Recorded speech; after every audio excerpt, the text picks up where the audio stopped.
لا سيما على سيد الرسل وخاتم الأنبياء سبحانك لا علم لنا إلا ما علمتنا إنك أنت العليم الحكيم أما بعد فأعوذ بالله السميع العليم من الشيطان الرجيم بسم الله الرحمن الرحيم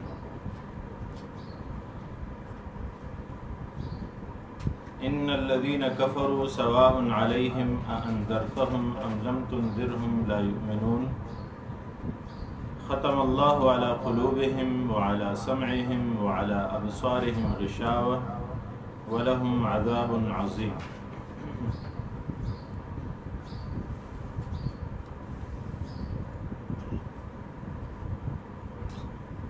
یہاں تک پہلے طبقے کا ذکر ہوا مومنین کا. اب یہاں سے دوسرے طبقے کا فریق ثانی کا ذکر کرتے ہیں یعنی کفار کا.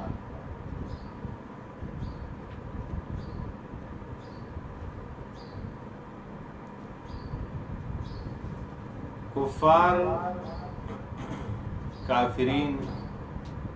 کافرون کے الفاظ قرآن میں موجود ہیں. ان الذین کفروا میں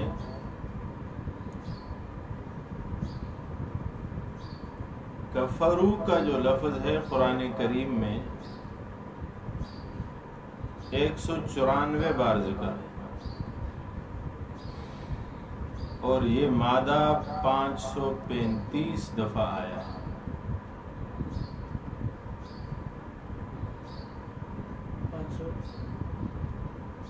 535 دفعہ یہ مادہ ذکر ہے.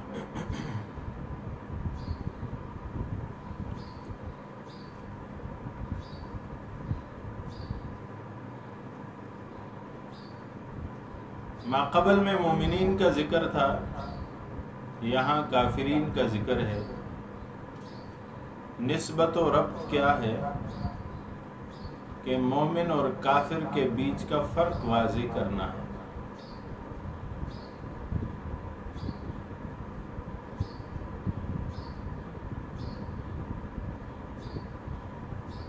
اللہ جل شانہ کی عادت طیبہ ہے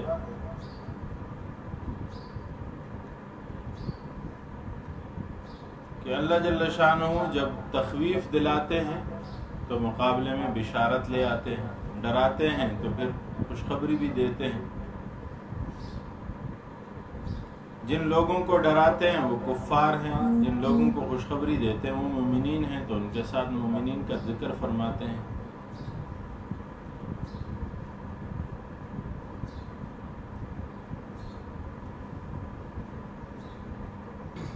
یہاں بھی اسی طریق پہ عمل کیا، پہلے مومنین کی صفات کا ذکر کیا، اب کفار کا ذکر کر رہے ہیں. فرمایا ان الذین کفروا، یقیناً وہ لوگ جنہوں نے کفر کیا مانا انکار کیا. کفر لغت میں نعمت چھپانے کے معنی پر آتا ہے. فرمایا الکفر لغتاً ستر النعمت ولذا یسمی الکافر کافراً، اس وجہ سے کافر کو کافر کہا گیا. لأنہ یجحد النعمہ ویسترها، وہ کیا کرتا ہے؟ نعمت کا انکار بھی کرتا ہے، نعمت کو چھپاتا بھی ہے. اس پہ نعمت ہوتی ہے لیکن بتاتا نہیں کہ یہ اللہ کی نعمت ہے. وقیل للزارع واللیل،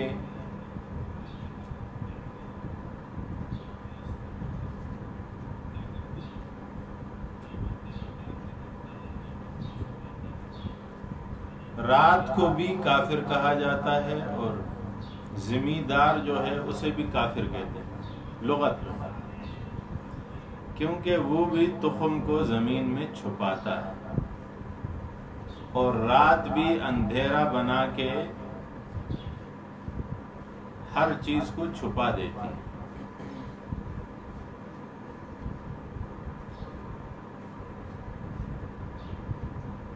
قرآن عظیم الشان میں بھی اس معنی میں اس کا استعمال موجود ہے، اعجب الکفار نباتا۔ یہاں پہ کفار سے مراد زمیندار لوگ ہیں۔ اللہ فرماتے ہیں کہ فصل جب لہلہاتا ہے تو زمینداروں کو پسند ہوتا ہے، اس کا ذکر کیا۔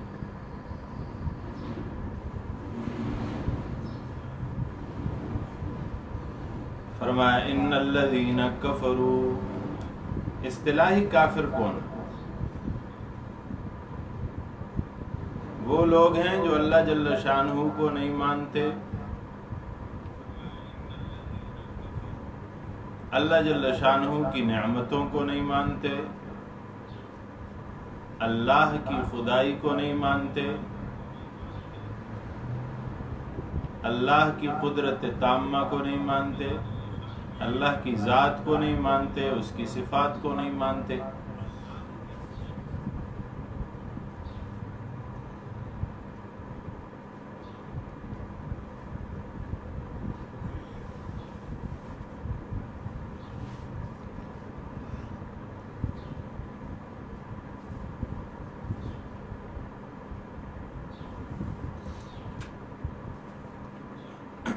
تنویر المقباس نے لکھا ہے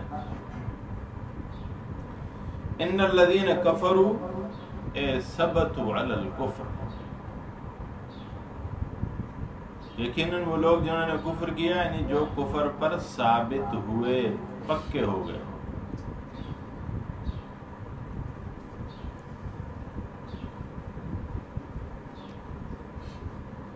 سواء علیہم، برابر ہے ان پر، العزت، واعظ و نصیحت ان پہ برابر ہے۔ اَأَنذَرْتَهُمْ خَوَّفْتَهُمْ بِالْقُرْآنِ، کہ آپ انہیں ڈرائیں، یعنی خوف دلائیں قرآن کریم کے ذریعے سے۔ أَمْ لَمْ تُنذِرْهُمْ، یا انہیں نہ ڈرائیں۔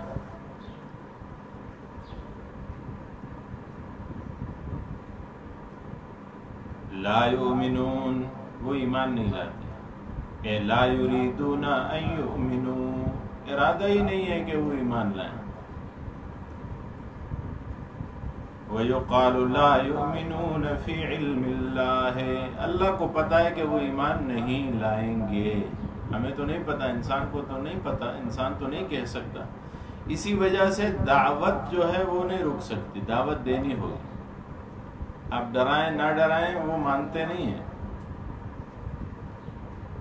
لیکن آپ نے دعوت دینی ہے اور مسلسل دینی ہے۔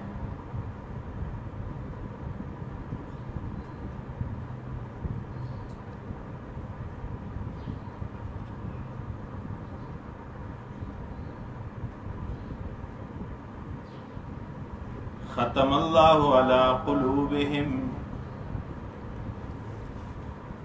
کیوں بھائی وہ ایمان نہیں لائیں گے؟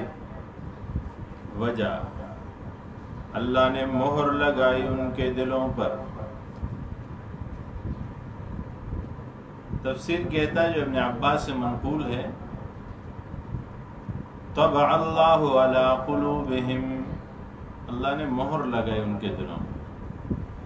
وعلی سمعہم وعلی ابصارہم غشاوۃ غطاء، ان کی آنکھوں پر کانوں پر پردے۔ وَلَهُمْ عَذَابٌ عَظِيمٌ، ان کے لیے بہت بڑا عذاب۔ عذاب عظیم معنی شدید فی الآخرہ، سخت عذاب۔ کون ہے یہ؟ دو اقوال، کس سے مخاطب ہوا جا رہا ہے؟ تفسیر لکھتا ہے وَهُمُ الْيَهُودُ، یہ یہود ہیں۔ یہود میں سے کون ہیں؟ کعب بن اشرف، قیی بن اخطب اور جدی بن اخطب، دو بھائی۔ اور مشرکین مکہ میں سے ہوں تو یہ عتبہ، شیبہ اور ولید۔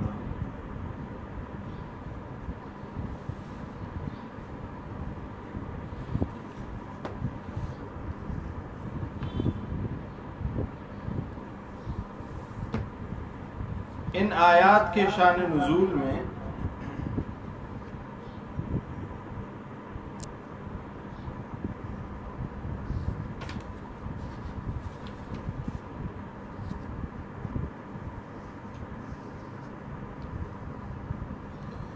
ضحاک کا قول ہے کہ یہ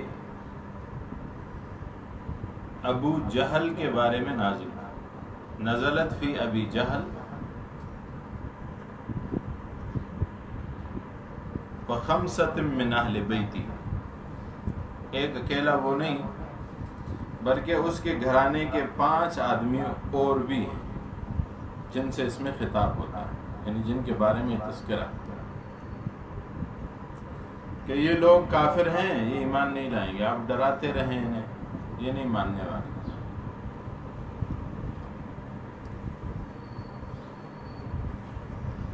وقال الکلبی یعنی الیہود، وہ کہتے ہیں کہ اس سے یہود مراد ہیں۔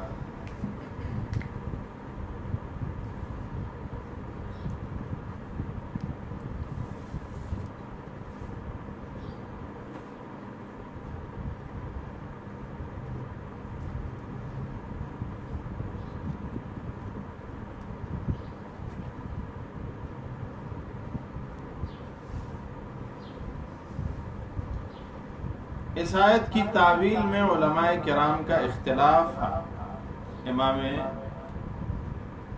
قرطبی نقل کرتے ہیں، علامہ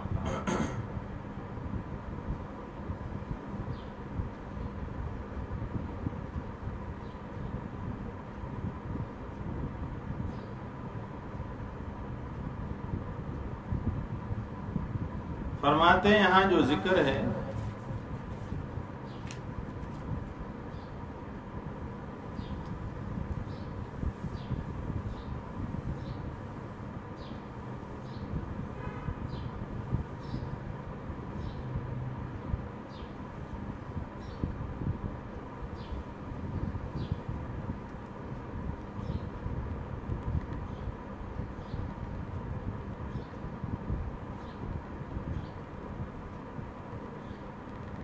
قرآن عظیم الشان نے کفر کا معنی چھپانے کے ساتھ کیا ہے،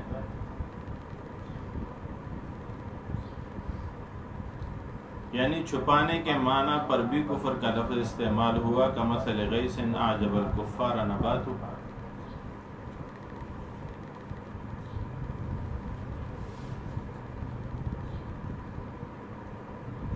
لہلہاتے سبزوں نے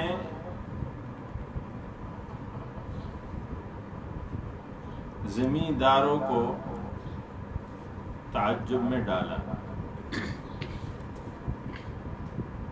آگے فرمایا سواء علیہم انذرتہم ام لم تنذرہم،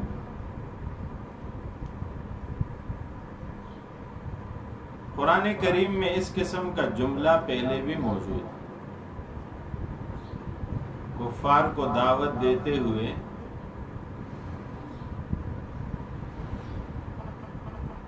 نوح علیہ السلام جب پیغام لے گئے لوگوں کے پاس اور بار بار جاتے رہے تو انہوں نے کیا کہا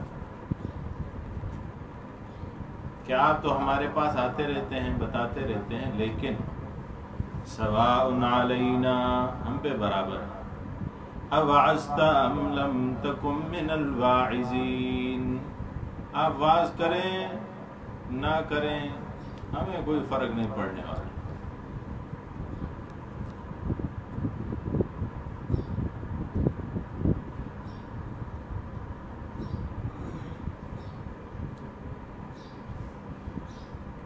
ایک شاعر کہتا ہے وَلَيْلٍ يَقُولُ النَّاسُ فِي ظُلُمَاتِهِ سَوَاءٌ صَحِيحَاتُ الْعُيُونِ وَعَوْنٌ،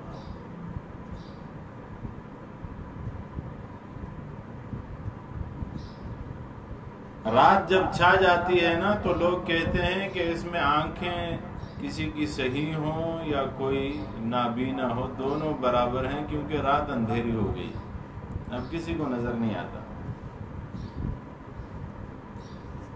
انذرتہم، الانذار، الابلاغ، الاعلام، انذار کیا ہے؟ پہنچانا، الاعلام خبردار کرنا۔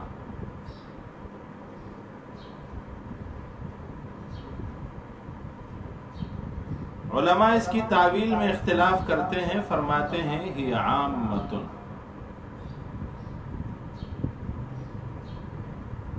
ایک قول کہ یہ عام ہے، اور اس کا معنی کیا ہے؟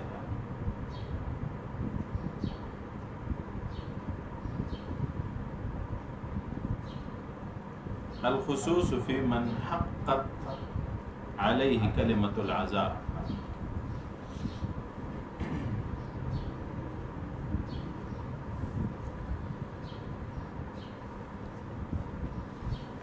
اس سے مراد وہ لوگ ہیں جن پہ عذاب کا فیصلہ ہو چکا ہے، وہ سارے کفار ہیں۔ ان الذین کفروا سواء علیہم۔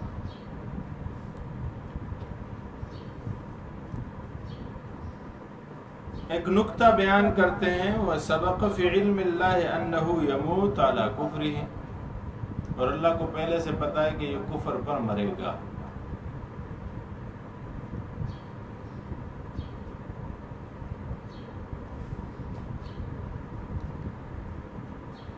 اللہ جل شانہ جانتا ہے اور باقی لوگ کوئی جانتے نہیں۔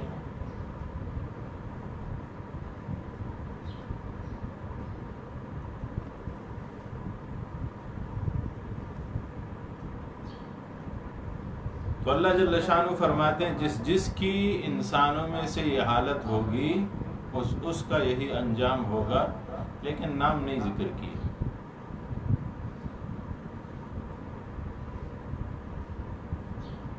وقال ابن عباس الکلبی نزلت فی رؤساء الیہود، فرماتے ہیں کہ یہ دوسرا قول ہے کہ یہ رؤساء یہود کے بارے میں نازل ہے۔ ان میں کون ہے؟ منہم حیی بن اخطب، کعب بن اشرف ہیں، اور اس کے مثل اور لوگ۔ ربیع بن انس کہتے ہیں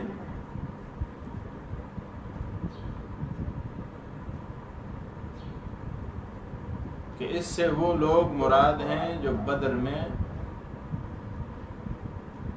قتل ہوئے کفار میں سے۔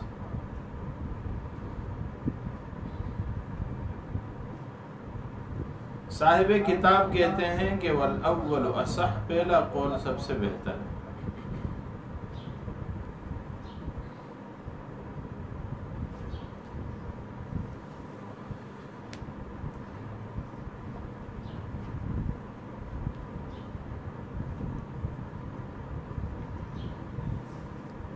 فرمایا ان الذین کفروا، یقیناً وہ لوگ جنہوں نے انکار کیا، کفر کیا، نافرمانی کی، ناشکری کی، سواء علیہم، برابر ہے ان پر، اانذرتہم، آپ انہیں ڈرائیں، ام لم تنذرہم، یا نہ ڈرائیں، لا یؤمنون، وہ ایمان نہیں لاتے۔ ختم اللہ علی قلوبہم، اللہ نے ان کے دلوں پر مہر لگا دی۔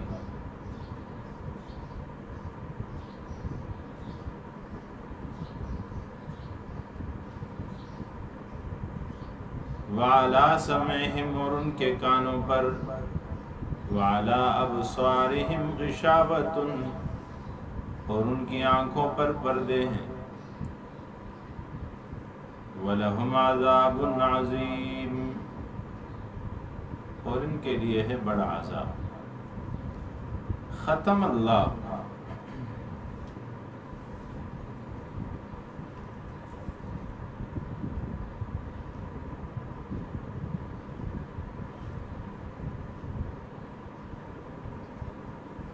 الختم مصدر، ختمت الشیء ختما او ختمت الشیء ختما فهو مختوم ومختم۔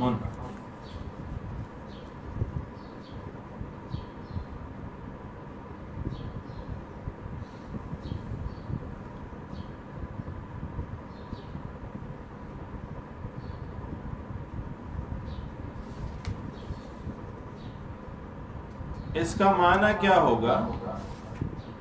التغطیۃ علی الشیء، کسی چیز پہ پردہ ڈالنا، چھپا دینا، بند کر دینا، کور کرنا،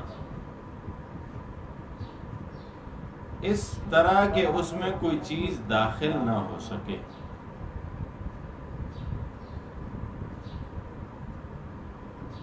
وَمِنْهُ خَتَمَ الْكِتَابَ وَالْبَابَ، ہم کہتے ہیں نا کہ فلاں چیز ہم نے سیل مہر کر دی، بند کر دی، اب وہ نہیں کھل سکتی، کتاب ہے، دروازہ ہے۔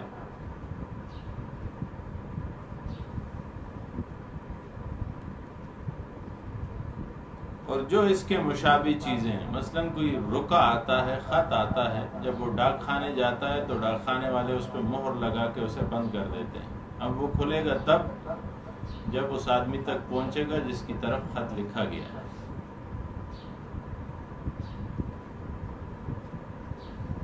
آج کل کی وبا کی وجہ سے جو ادارے یا اسکول یا اس قسم کے دکاندار بات کو نہیں مان رہے تھے، تو ان کے اسکولوں کو، دکانوں کو سیل مہر کیا گیا، یعنی اب یہ تالا تب کھلے گا جب سرکار چاہے گا۔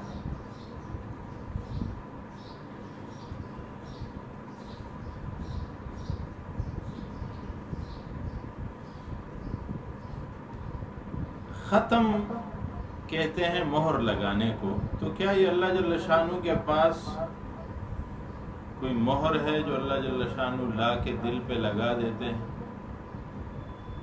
علماء نے اس کی وضاحت کی۔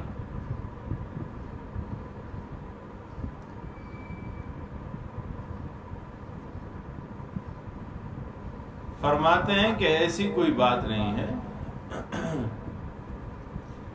حدیث پاک میں آتا ہے کہ انسان گناہ کرتا ہے جب، اور پہلی دفعہ جب گناہ کرتا ہے تو اس کے دل پہ ایک کالا دھبا پڑ جاتا ہے، اور وہ بے قرار ہوتا ہے اس آدمی کی طرح جس نے صاف کپڑے پہنے ہوں اور اس کپڑوں پہ داغ لگ جائے، تو وہ کہیں صابن پانی ڈھونڈتا ہے کہ اس داغ کو ہٹائے، کیونکہ باقی سارا کپڑا صاف ہے اور ایک داغ نے سارے کپڑے کو خراب کیا ہوا ہے، تو بے قرار رہتا ہے۔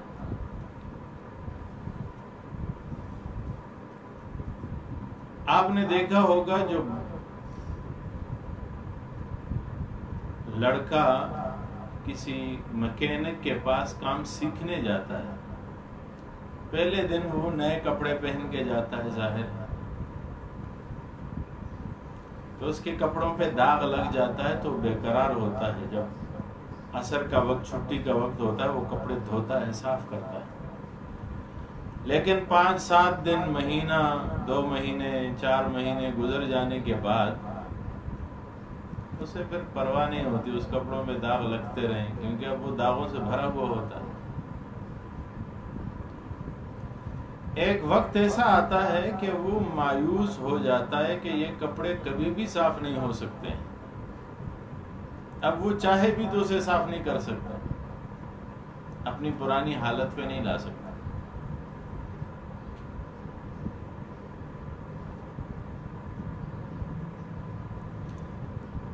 اور ان کپڑوں پہ داغ جمع ہوتے ہوتے ہوتے ہوتے وہ کپڑا خود داغ بن جاتا ہے، یعنی اب اس میں نئے داغ لگنے کی جگہ بھی باقی نہیں رہتی۔ اب جو نئے داغ لگتے ہیں وہ بھی داغوں کے اوپر آ کے لگتے ہیں، اب اسے پرواہ بھی نہیں ہوتی، لیکن اس کپڑے سے مایوسی بھی ہو جاتی ہے۔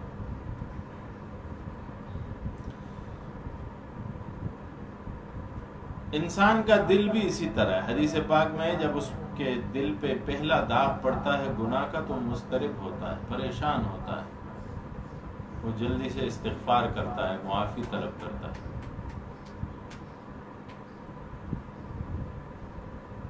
لیکن ایک دن گناہ کیا، دوسرے دن کیا، تیسرے دن کیا، چوتھے دن کیا، معافی نہیں مانگتا اور آگے بڑھتا جا رہا ہے گناہوں، تو تو اس کا دل سختی پکڑتا ہے. فرمایا ثم قست قلوبکم من بعد ذلک، پھر تمہارے دل سخت ہو گئے. فہی کالحجارہ، وہ پتھر کی طرح ہوگا. او اشد قسوہ، یا پتھر سے بھی زیادہ سخت ہو گئے.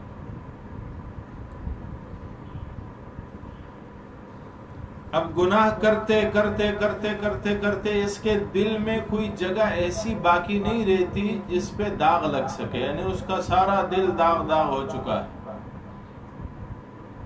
اور یہ داغ سارے گناہ کے، جتنے گناہ کے دلدل میں یہ بڑھتا جائے گا، پھنستا جائے گا.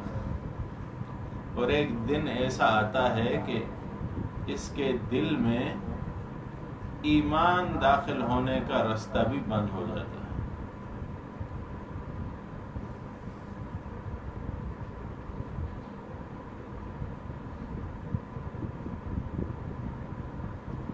اسے تعبیر کیا ہے ختم اللہ علی قلوبہم سے، کہ اللہ ان کے دلوں پر مہر لگا دیتا ہے. یعنی جس طرح وہ بچہ اپنے کپڑے کی صفائی سے مایوس ہو چکا ہے، اسی طرح یہ انسان اس کے گناہوں کو، معصیتوں کو، بدعقیدگیوں کو، بدعمالیوں کو دیکھ کر اللہ جل شانہ یہ فیصلہ فرما دیتے ہیں کہ یہ اب سدھرنے والا نہیں ہے. یعنی اس میں وہ گنجائش ختم ہو گئی.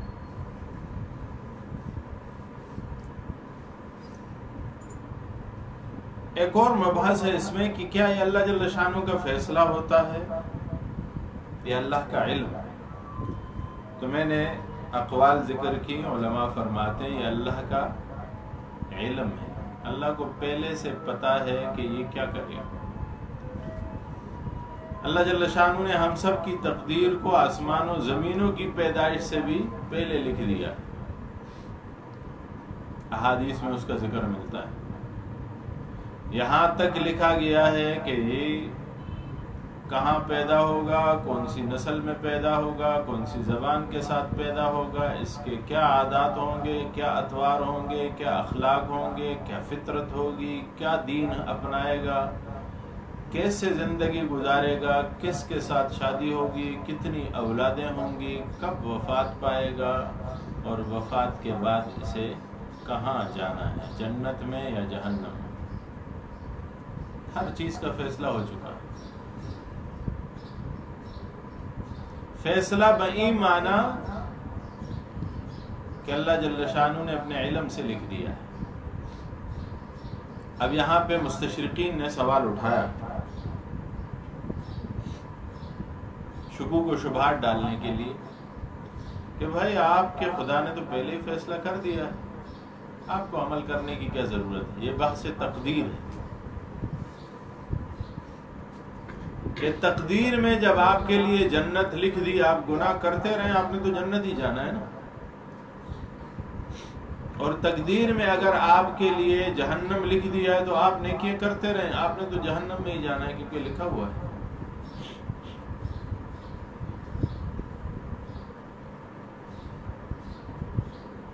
یعنی وہ عمل کی زندگی کو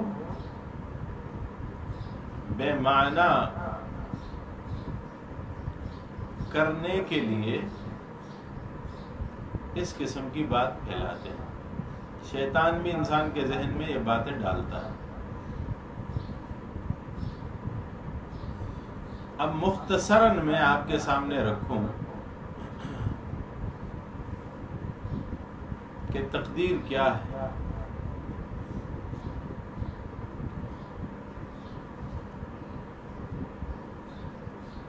یوں اگر کہہ دیں کہ تقدیر اللہ جل شانہ کا علم سابق ہے انسان کے عمل لاحق پر.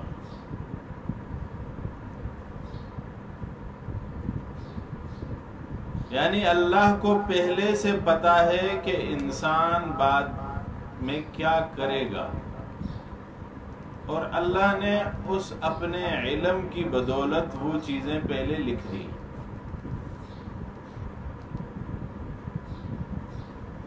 اسے مثال سے یوں سمجھیے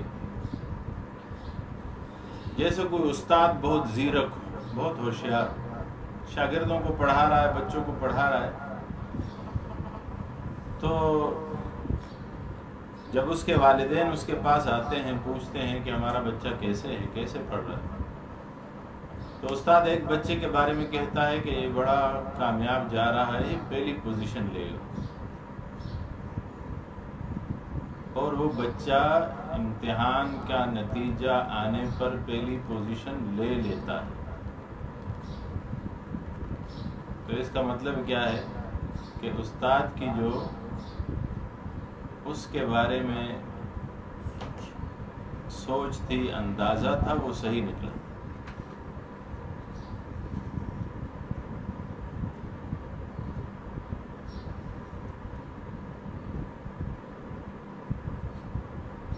دوسرے بچے کے بارے میں استاد نے یہ کہا کہ والدین سے کہ یہ آپ کا جو بچہ ہے نا، یہ فیل ہو جائے گا، اور نتیجہ آیا تو بچہ فیل ہو گیا۔ بچے نے آ کے گھر میں بتایا کہ استاد نے کہا تھا کہ تو فیل ہوگا، تبھی تو میں فیل ہوا۔ اگر وہ یہ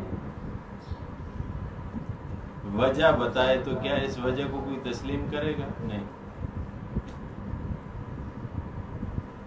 اس کی نالائکی کی وجہ سے، اس کی عدم محنت کی وجہ سے وہ فیل ہوا۔ اب اللہ جل شانہ نے اگر اپنے علم کے مطابق یہ لکھا ہے کہ فلاں آدمی جنت میں جائے گا اور فلاں آدمی جہنم میں جائے گا، تو اس سے مراد ہرگز یہ نہیں ہے کہ اللہ جل شانہ نے پہلے سے اس کے بارے میں فیصلہ کر دیا ہے، بلکہ یہ اللہ جل شانہ کا علم ہے۔ ہم یہاں اندازہ بھی نہیں کہیں گے، کیونکہ اللہ کا علم مضبوط اور قوی ہے، یہ کوئی اندازہ نہیں ہے۔ استاد کا اندازہ غلط ہو سکتا ہے۔ ایک بچے کے بارے میں استاد نے کہا یہ فیل ہو، کل سے محنت شروع کر دیتا ہے، یا ماں باپ سن کے اس پہ زیادہ برڈن اور بوجھ ڈال دیتے ہیں، اور وہ پڑھتا ہے اور پاس ہو جاتا ہے، تو استاد کہتا ہے تو نے تو مجھے حیران کر دیا، میرا تو خیال تھا تو فیل ہو جائے گا، لیکن اللہ جل شانہ کا علم یہ مضبوط ہے۔ حضرت علی رضی اللہ تعالیٰ عنہ سے کسی نے پوچھا کہ تقدیر کیا ہے، تو حضرت علی نے فرمایا کھڑے ہو جاؤ، وہ کھڑا ہو گیا، فرمایا ایک ٹانگ اٹھاؤ، اس نے اٹھائی، فرمایا دوسری ٹانگ بھی اٹھاؤ، فرمایا دوسری ٹانگ کیسے اٹھا سکتا، اٹھاؤں گا تو گر پڑوں گا۔ انہوں نے کہا یہی تقدیر ہے، نصفہ فی یدک، تقدیر کا آدھا حصہ تمہارے ہاتھ میں، ونصفہ فی ید اللہ، اور آدھا حصہ وہ اللہ کے ہاتھ میں۔ تو سارا بوجھ تقدیر پہ مت ڈالو۔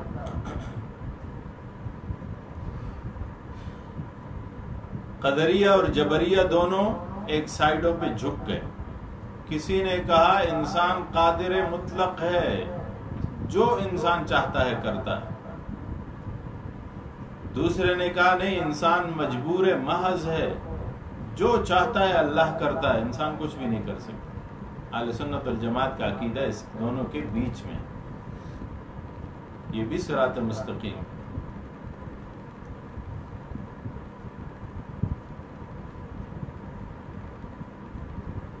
کچھ اختیار اللہ جل شانہ نے آپ کو دیا ہے، کچھ اختیار اللہ کے پاس ہے۔ کہاں پیدا کرنا ہے، کب پیدا کرنا ہے، آپ سے کوئی مشورہ نہیں۔ کہاں کس خاندان میں پیدا کرنا ہے، آپ سے کوئی مشورہ نہیں۔ کب وفات کرنا ہے، آپ سے کوئی مشورہ نہیں۔ کس جگہ وفات کرنا ہے، کس سبب سے وفات کرنا ہے، آپ سے کوئی مشورہ نہیں۔ لیکن بیچ میں آپ کو اختیار دیا ہوا ہے۔ ہمارے استاد صاحب ایک مثال دیتے تھے کہ آپ ایک کاغذ پہ ایک نقشہ بنائیں، گھوڑے کی شکل بنائیں، گھوڑے کا ایک سر ہے، پاؤں ہیں، دم ہے، پیٹھ ہے، پیٹ ہے۔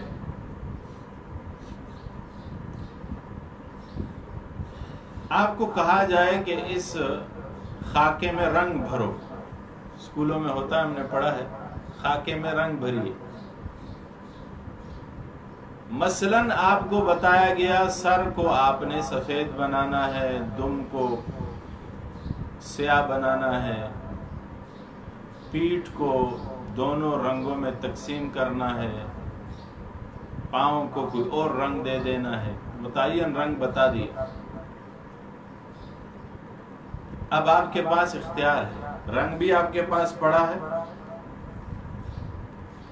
رنگ کی قلم بھی آپ کے پاس ہے.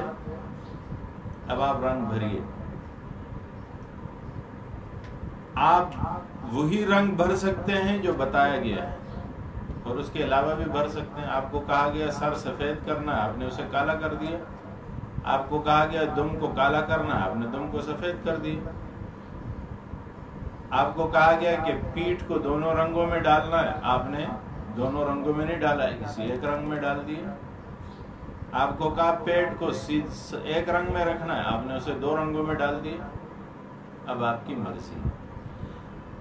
اتنا اختیار ہے کہ آپ رنگ اپنی مرضی سے بھر سکتے ہیں، لیکن یہ اختیار نہیں ہے کہ آپ خاکے سے باہر نکل کے رنگ بھریں. خاکے کے اندر رہ کے رنگ بھرنا.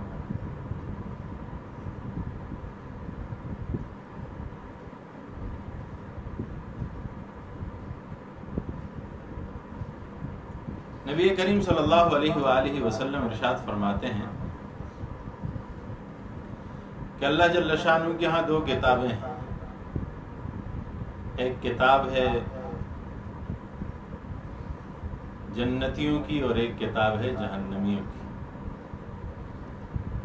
ایک کتاب ہے جس میں جنت والوں کے نام لکھے ہوئے ہیں، دوسری کتاب ہے جس میں جہنم والوں کے نام لکھے ہوئے ہیں.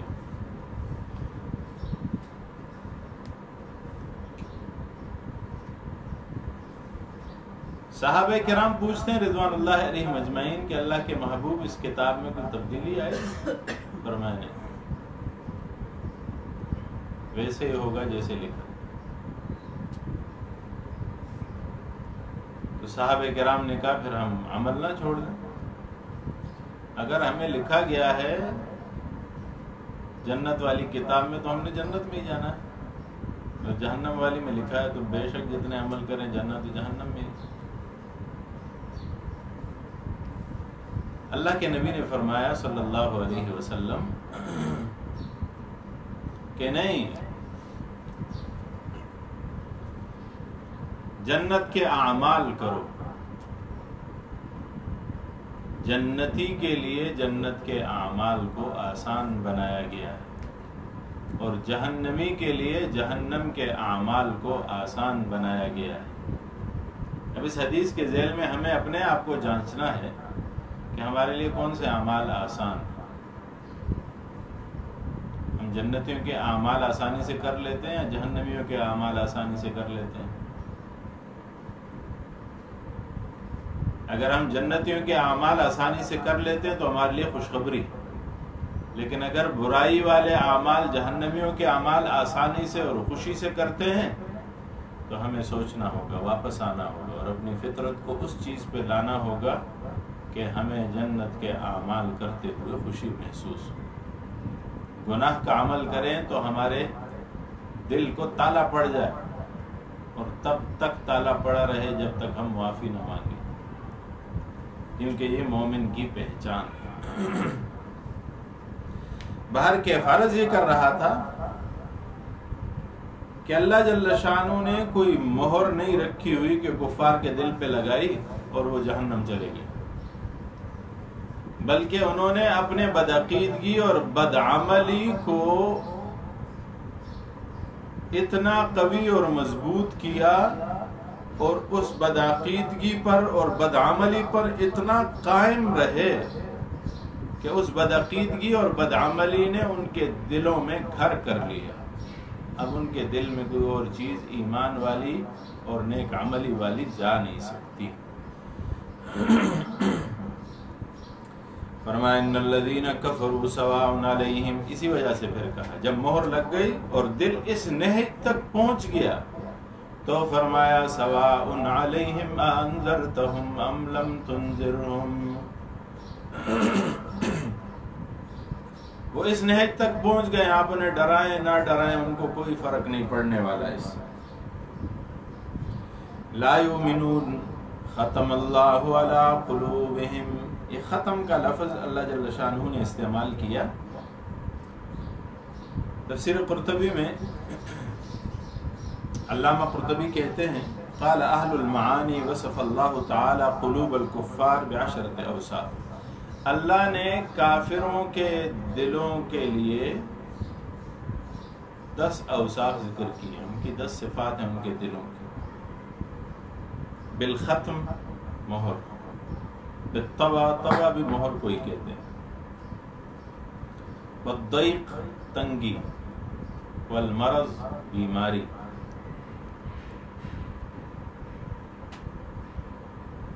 والرین بلران علی قلوب، سختی اور زنگ، والموت والقساوہ، قساوہ سختی کو کہتے ہیں، ثم قست قلوبکم، والانصراف پھر جانا، والحمیہ اور غیرت، جاہلانہ غیرت، والانکار جو اقرار کا مقابل ہے۔ فقال فی الانکار قلوبہم منکرۃ وہم مستکبرون، ان کے دل انکار کرنے والے۔ وقال فی الحمیہ، قرآن میں اذ جعل الذین کفروا فی قلوبہم الحمیۃ حمیۃ الجاہلیہ۔ وقال فی انصراف ثم انصرفوا صرف اللہ قلوبہم بأنہم قوم لا یفقہون۔ وقال فی القساوہ فویل للقاسیۃ قلوبہم من ذکر اللہ۔ اور ثم قست قلوبکم من بعد ذلک۔ وقال فی الموت اومن کان میتا فاحییناہ، کیا ہے کوئی مردہ جسے ہم زندہ کریں، یعنی انہیں کہا گیا میت۔ رین میں کہا کلا بل ران علی قلوبہم ما کانوا یکسبون، راسخ ہو جانا۔ وقال فی المرض، مرض میں کہا فی قلوبہم مرض، ان کے دلوں میں مرض۔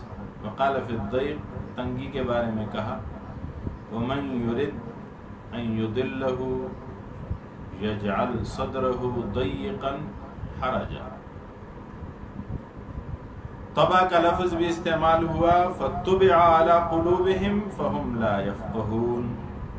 دوسری جگہ بل طبع اللہ علیہا بکفرہم، اور ختم کا لفظ یہاں استعمال ہوا ہے ختم اللہ علی قلوبہم۔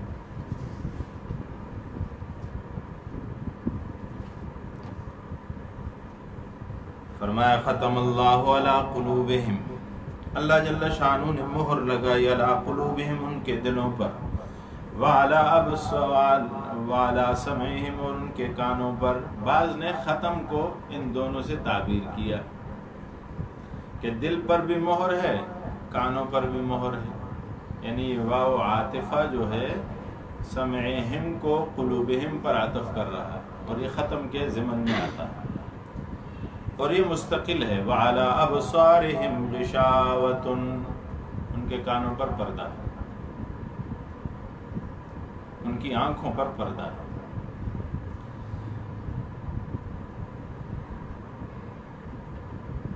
اور بعض نے علی سمعہم وعلی ابصارہم غشاوۃ کا، کہ ختم کا لفظ جو ہے وہ صرف دل کے لیے ہے، کانوں کے لیے اور آنکھوں کے لیے پردہ ہے۔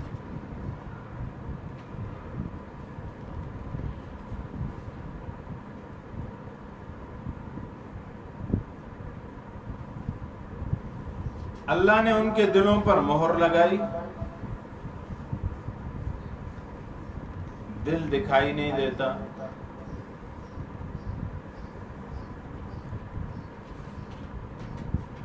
مہر بھی دکھائی نہیں دیتا۔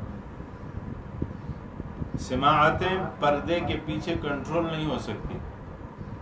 آپ کسی آدمی کے کان کے اوپر پردہ رکھ لیں تو اس پردے کے اندر بھی آواز جاتی ہے، جیسے دیوار کے پیچھے لوگ آواز سنتے ہیں، لیکن آنکھ پردے کے اس پار نہیں دیکھ سکتی. آپ نے آنکھ کے سامنے پردہ ڈالا تو اسے نظر نہیں آئے. تو پردہ اس کے لیے ہے اور ختم قلب اور سمع کے لیے.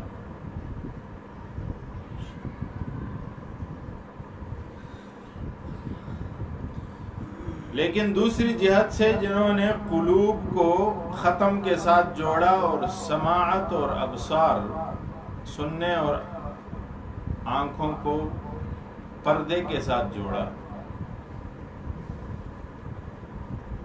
تو پردے مختلف قسم کے ہیں.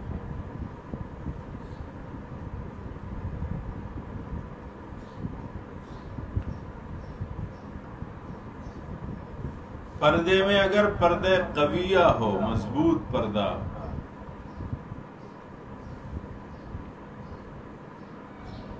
یعنی آپ اس کے کانوں پہ ایسی چیز لگا دیں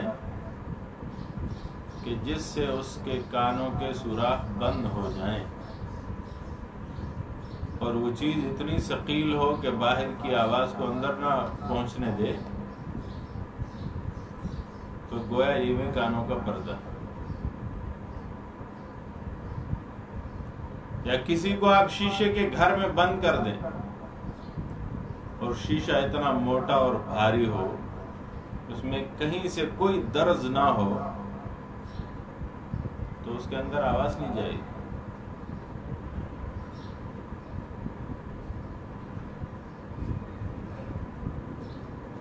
مثال کے طور پر سٹیم گھر بنے ہوئے ہیں،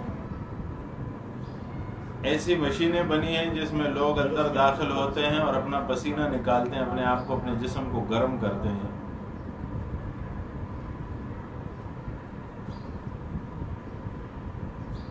اسی قسم کے مضبوط شیشے کی دیواروں سے بنی ہوئی عمارت میں کوئی آدمی گھس جائے تو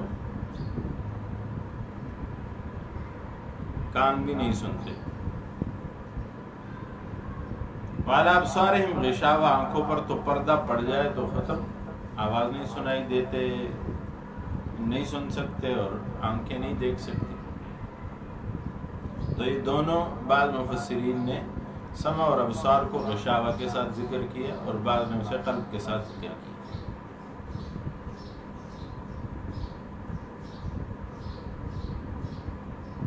وَلَهُمْ عَذَابٌ عَظِيمٌ، ان کے لیے بڑا عذاب، کفار کے لیے بڑا عذاب ہے. صفات ذکر کی پھر اس کا نتیجہ بتا دیا، جس طرح وہاں مومنین کی صفات ذکر کی پھر نتیجہ بتایا.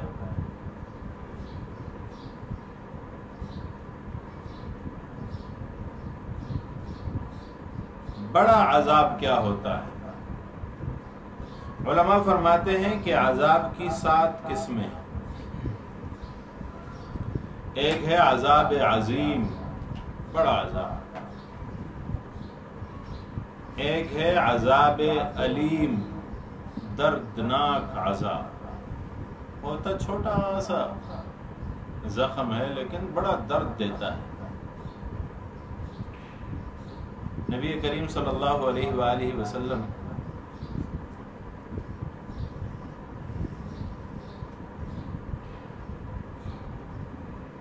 کی تلوار سے کافر کو خراش پڑ گئی اور وہ چیختا جاتا تھا، چلا رہا تھا، شور ڈالے ہوئے تھا.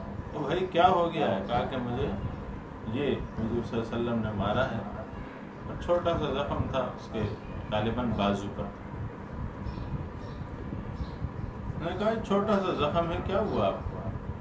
کہا کہ تمہیں کیا معلوم اس کا درد کتنا ہے؟ ہے تو چھوٹا سا زخم. بعض چھوٹے زخموں کا درد زیادہ ہوتا ہے، اسے کہتے ہیں عذاب دکھائی نہیں دیتا کہ بڑا عذاب. کفار نے بڑے گناہ کیے ہیں تو ان کے لیے عذابات بھی بڑے بڑے ہوں گے. بڑا عذاب کیا ہے؟ الضرب بالسوق، کوڑے مارنا، یہ بڑا عذاب. والحرق بالنار، آگ سے جلانا یہ بڑا عذاب ہے، والقطع بالحدید، لوہے سے کسی کے جسم کو کاٹنا یہ بڑا عذاب۔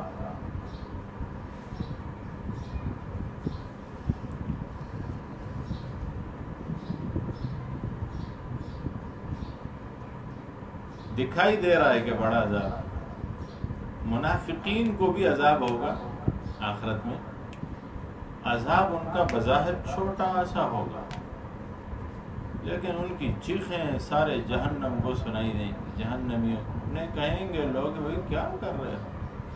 آگے آ رہا اللہ یستہزئ بہم میں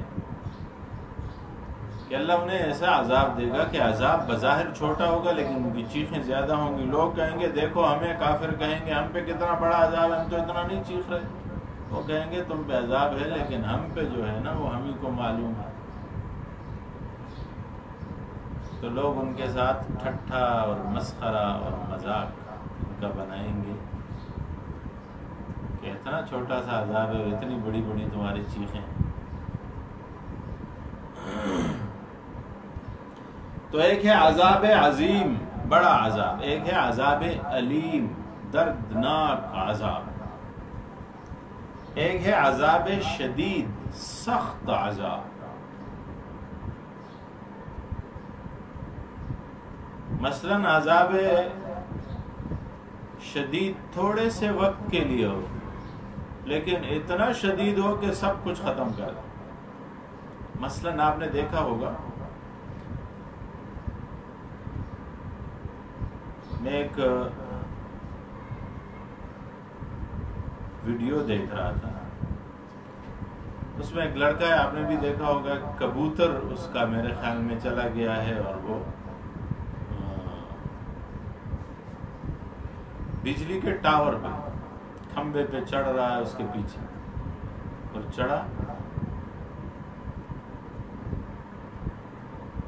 اور اس کبوتر کو پکڑنے کے چکر میں اس کا ہاتھ لگ گیا بجلی کے تار سے اور منٹ میں جھلس کے نیچے گر گیا، منٹ بھی نہیں لگا۔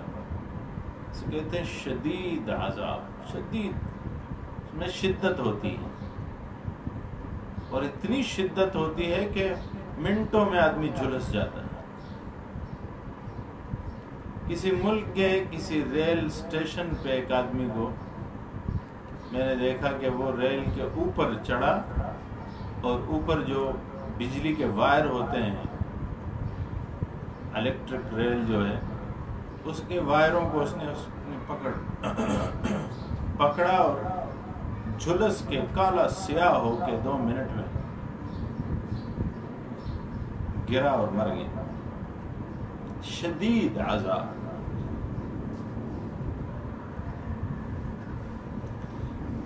اسی طرح ایک ہے عذاب مہین۔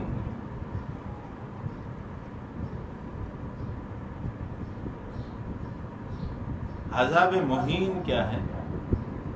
ذلت آمیز عذاب، عذاب بھی ہو اور ذلت بھی ہو، رسوائی بھی ہو اس میں۔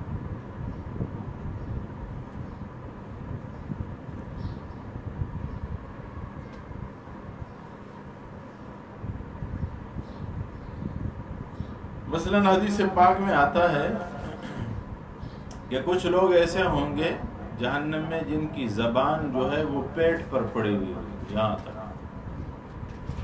تو یہ عذاب کا عذاب ہے اور ذلت کی ذلت ہے۔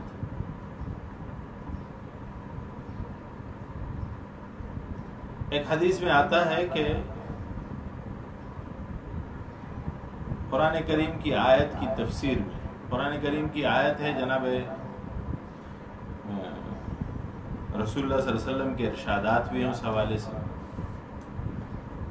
اللہ جل شانہ فرماتے ہیں الیوم نختم علی افواہہم وتکلمنا ایدیہم وتشہد ارجلہم بما کانوا یکسبون۔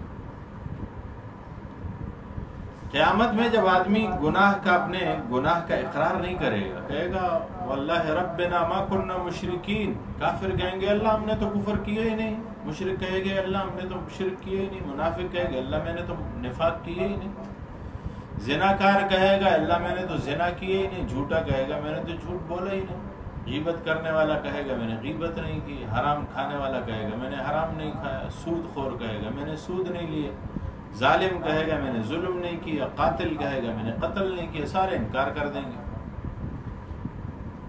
پھر اللہ جل شانہ فرمائیں گے تمہارے اعمال ناموں میں لکھا ہوا ہے، پڑھو۔ وہ پڑھیں گے، انکار کر دیں گے، کفار کہیں گے کہ اللہ یہ اعمال نامے کس نے لکھے ہیں؟ یہ فرشتوں نے۔ کہیں گے فرشتے تو ہمارے مخالف ہیں پہلے سے، انہوں نے اپنی طرف سے لکھ دیا، ہم نے تو ایسا کچھ نہیں کیا۔ مانیں گے نہیں۔ تو اللہ جل شانہ فرماتے ہیں ہم ان کے زبانوں پہ مہر لگائیں، الیوم نختم علی افواہہم، منہ بند ہو جائیں گے، منہ سیل مہر ہو جائیں گے۔ اللہ جل شانہ ان کے ہاتھوں سے، پاؤں سے، جسم سے پوچھیں گے۔ مفسرین نے ذکر کیا ہے احادیث کی تشریحات کے ضمن میں کہ ان کے شرمگاہوں تک سے آواز آئے گی اور شرمگاہیں بتائیں گی کہ انہوں نے کیا کیا گناہ کیے۔ اب شرمگاہ کا بولنا یہ بھی عذاب ہے، عذاب کا عذاب اور ذلت کی ذلت۔ اس قسم کے اور عذابات، عذاب مہین، عذاب حریق، جلانے والا عذاب، آگ لگ جائے تن تن بدن۔ عذاب سعیر، سعیر جہنم کا ایک خاص حصہ ہے۔ عذاب غلیظ، گندا عذاب، اس میں غلاظت بھری ہوئی ہو۔ مثلا ایک روایت میں آتا ہے کہ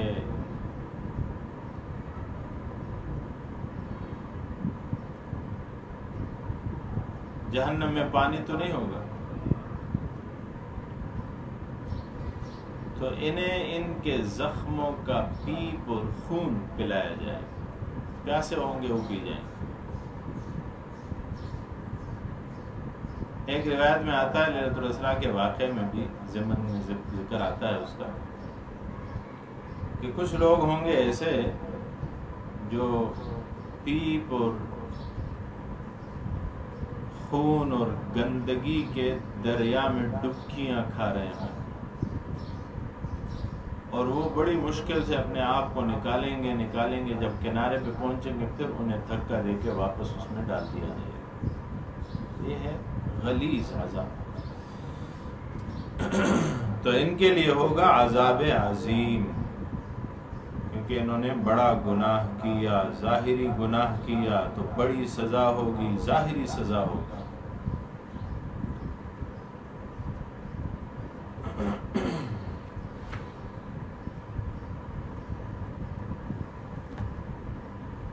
علماء کرام فرماتے ہیں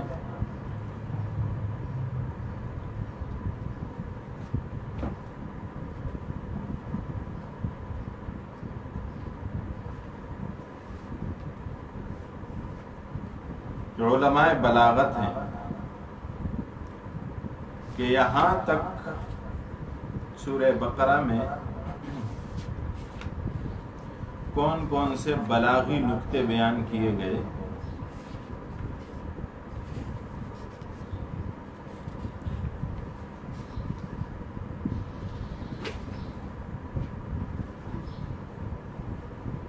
ایک میں اشارہ کرتا ہوا آگے چلوں گا۔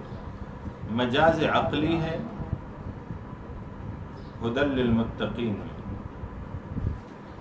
اسند الہدایہ للقرآن، وہو من الاسناد للسبب، والہادی فی الحقیقت هو اللہ رب العالمین، ففیہ مجاز عقلی۔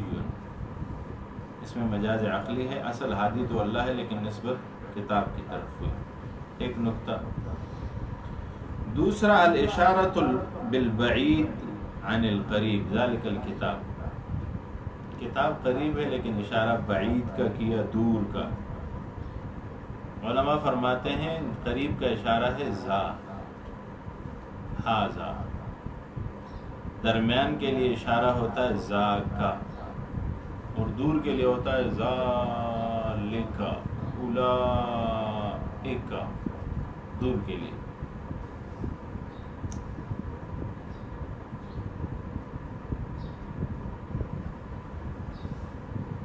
تو یہ کیوں ہے؟ للایذان بعلو شانہ، قرآن کی شان بیان کرنا مقصود ہے، وبعد مرتبتہ فی الکمال، قرآن کریم کا کمال کے مرتبہ میں دوری اتنا کمال پہ ہے، اوج اور ثریا پہ ہے اس کتاب کی شان اور عظمت، اس وجہ سے دور کا اشارہ کیا۔ تقریر الاشارہ، اشارہ دو دفعہ ذکر کیا، اولئک علی ھدی من ربہم و اولئک، ایک آیت میں دو دفعہ اولئک لائے۔ فرمایا لعنایت بشان المتقین،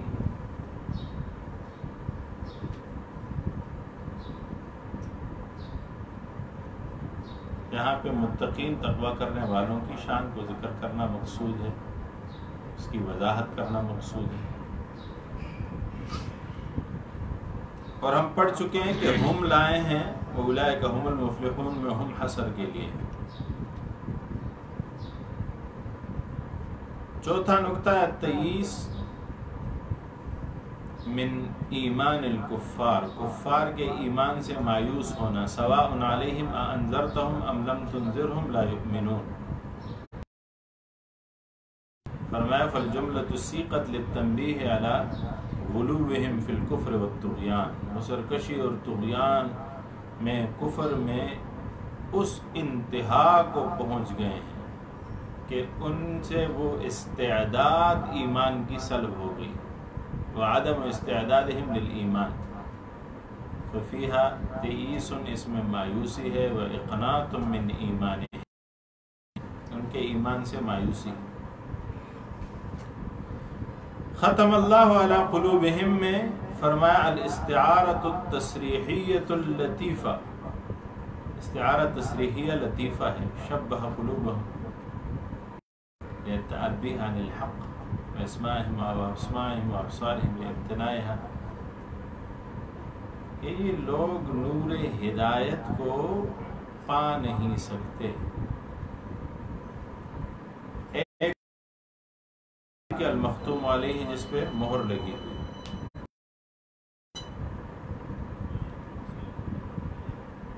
المسدود منافذ، جس کے کھڑکیاں ساری بند ہیں، اور دوسرے پہ پردہ پڑا ہوا ہے، ایسا پردہ کہ جس پردے کے پیچھے اسے نظر نہیں آ سکتا، وہ اسے سنائی نہیں دے سکتا۔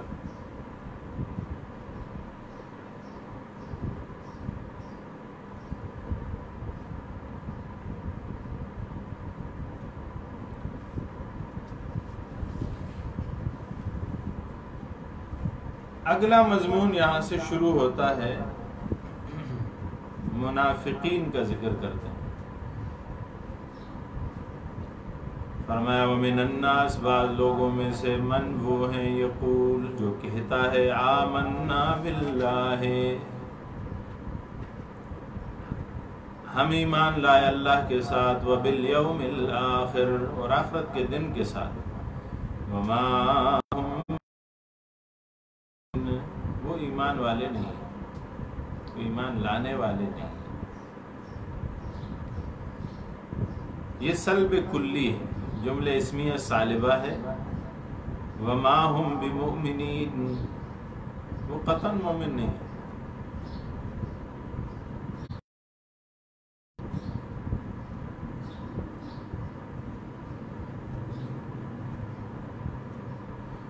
ومن الناس، علماء فرماتے ہیں ومن الناس ناسن، لوگوں میں سے بعض لوگ ایسے ہیں، ومن الناس ناسن، لوگوں میں وہ ایسا کہتے ہیں، یعنی نہ بھی ہے، یہ منافقین کا ذکر ہے جو کہتے کچھ ہیں اور کرتے کچھ ہیں۔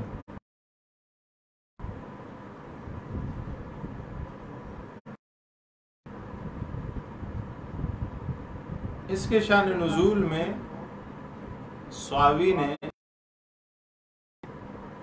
3 نام بتائے: عبداللہ ابن ابی ابن سلول، معتب بن قشیر اور الجد بن قیس۔ کیسے ہی 3 لوگ مراد۔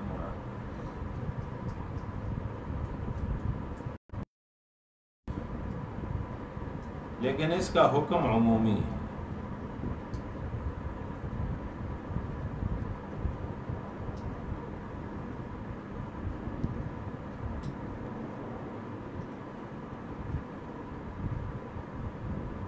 وَمِنَ النَّاسِ، بعض لوگوں میں سے، من یقول، وہ جو کہتا ہے۔ یقول کا لفظ قرآن میں 1725 بار آیا ہے۔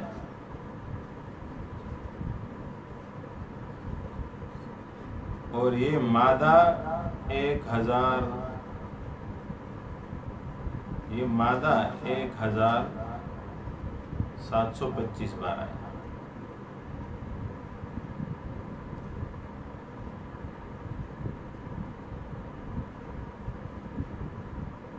اور یہ لفظ غالباً 68 بار ذکر ہوا ہے۔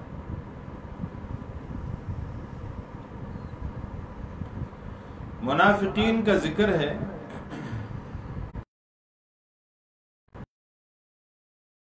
کہتے ہیں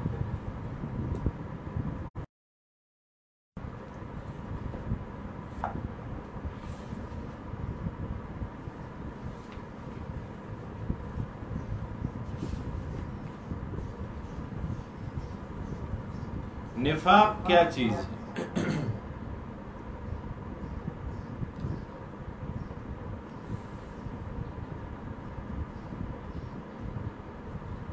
محدث دہلوی مولانا عبدالحق فرماتے ہیں کہ نفاق کی چند قسمیں۔ اول یہ کہ زبان سے اسلام اور ایمان ظاہر کرے مگر در پردہ صاف منکر ہو، مانتا نہ ہو۔ دوسرے یہ کہ در پردہ صاف منکر تو نہ ہو مگر یقین بھی نہ ہو، بلکہ شک میں ہو۔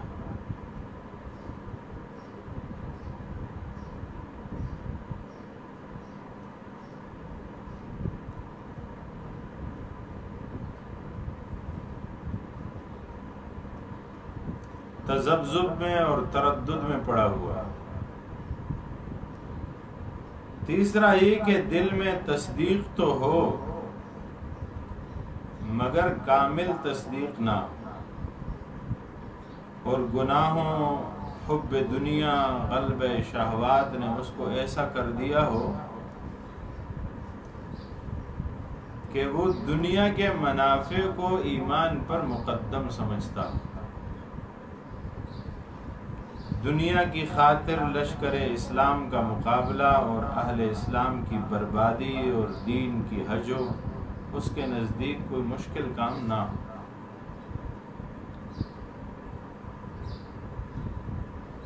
تین قسمیں یہاں تک ذکر ہوئی۔ فرماتے ہیں کہ یہ تینوں اقسام کے جو منافق ہیں یہ کافر ہیں،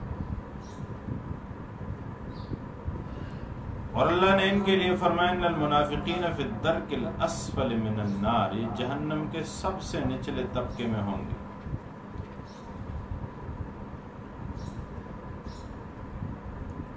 چوتھی قسم وہ ہے کہ جن کا قال ان کے حال کے مطابق نہ ہو، حال قال کے مطابق نہ ہو، زبان سے کچھ کہہ دیں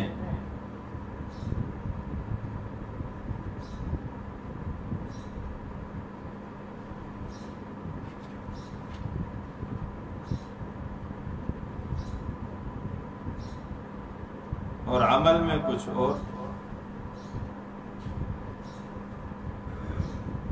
زبان پہ کچھ اور، جس کو تقیہ بھی کہتے ہیں،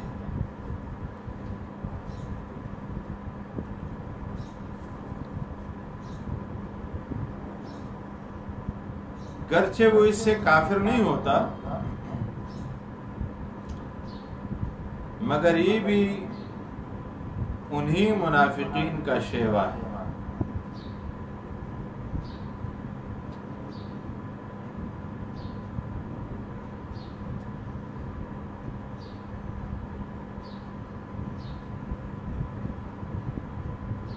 اور یہ مکر و فریب ہے، اور نور ایمان اور صداقت جو ہے وہ ذرا سے مکر و فریب کا بھی روادار نہیں۔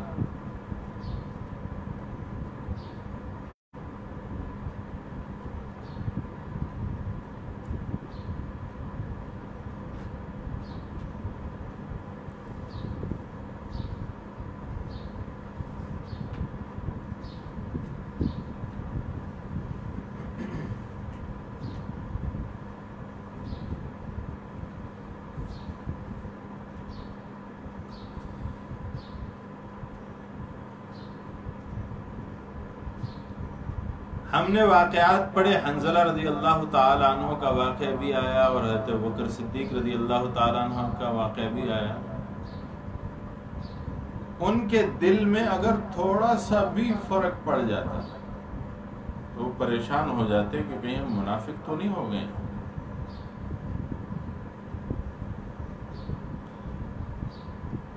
آج کے دور میں بھی علماء کرام میں بڑے بڑے صوفی، بڑے بڑے بزرگ، بڑے بڑے عالم، وہ ہر وقت اپنے آپ کو جانچتے رہتے ہیں کہ کہیں ہم منافق تو نہیں ہو گئے۔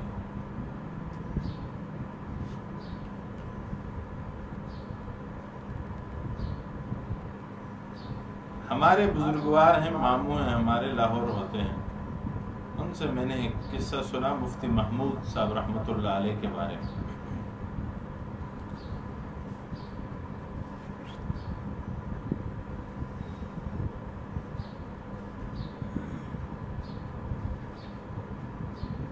فرماتے ہیں کہ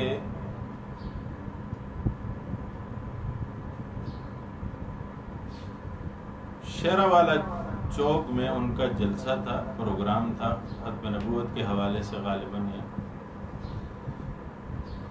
تو کہتے ہیں کہ میں روڈ پہ کھڑا تھا اسی طرف جانے کے لیے، پروگرام میں جانے کے لیے، تو مفتی صاحب بھی لاہور میں تھے۔ انہوں نے کسی اس چوک میں مجھے دیکھا تو اپنی گاڑی کھڑی کر دی اور شیشہ نیچے کر کے پوچھا کہ تم جلسے کے لیے جا رہے ہو؟ میں نے کہا جی ہاں۔ تو کہا بیٹھو پیچھے، تو مجھے اپنی گاڑی میں اپنے ساتھ بٹھا لیا۔ کہتے ہم جا رہے تھے، رستے میں انہوں نے ڈرائیور کو کہا کہ گاڑی سائڈ پہ لگاؤ۔ گاڑی سائڈ پہ لگائی، پھر یوں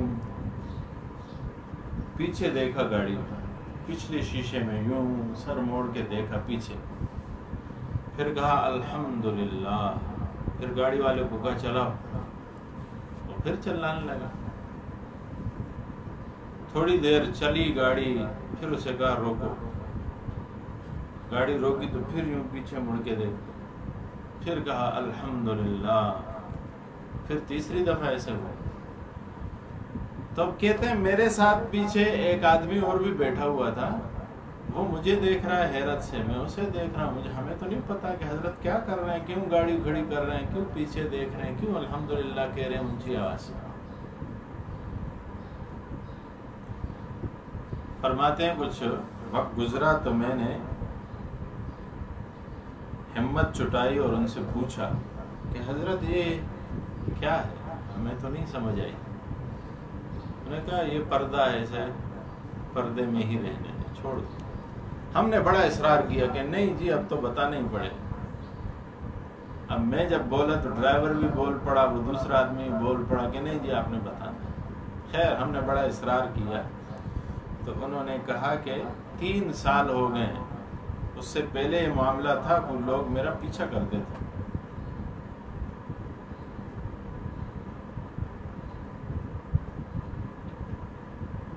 3 سال درمیان میں گزرے تو میرا کسی نے پیچھا نہیں کیا. آج میں نے پہلی بار دیکھا ہے کہ کوئی کسی کی گاڑی ہماری گاڑی کے پیچھے لگی ہوئی ہے. جب ہم گاڑی کھڑی کرتے ہیں تو وہ بھی گاڑی کھڑی ہو جاتی ہے. جب ہم چلتے ہیں وہ ہمارے پیچھے چلتی ہے. پھر آگے جا کے جب ہم کھڑی کرتے ہیں وہ بھی کھڑی ہو جاتی ہے. اس کا مطلب ہے کہ میرا تعاقب ہو رہا ہے. تو جب 3 سال نہیں ہو رہا تھا تو میں نے کہا مفتی تو کہیں اپنے مشن سے اتر تو نہیں گیا ہے, منافق تو نہیں ہو گیا ہے. تو میں نے 3 دفعہ الحمدللہ اس لیے کہا کہ آج مجھے یقین ہوا کہ نہیں, میں منافق نہیں, الحمدللہ. عرض کرنے کا مقصد یہ کہ لوگ اپنے آپ کو جانچتے رہتے ہیں. صحابہ کرام رضوان اللہ علیہم اجمعین, ابوبکر صدیق اور حنظلہ فرماتے ہیں نافق حنظلہ. حضور فرماتے ہیں کہ ایسا کیوں کہہ رہے ہو؟ تو فرمایا کہ ہماری حالت وہ ایمان کی نہیں ہوتی. فرمایا اگر وہ حالت ہو تو پھر رستوں میں فرشتے تمہارے ساتھ مصافحہ کریں, تمہارے بستروں پہ تمہارے ساتھ مصافحہ کریں.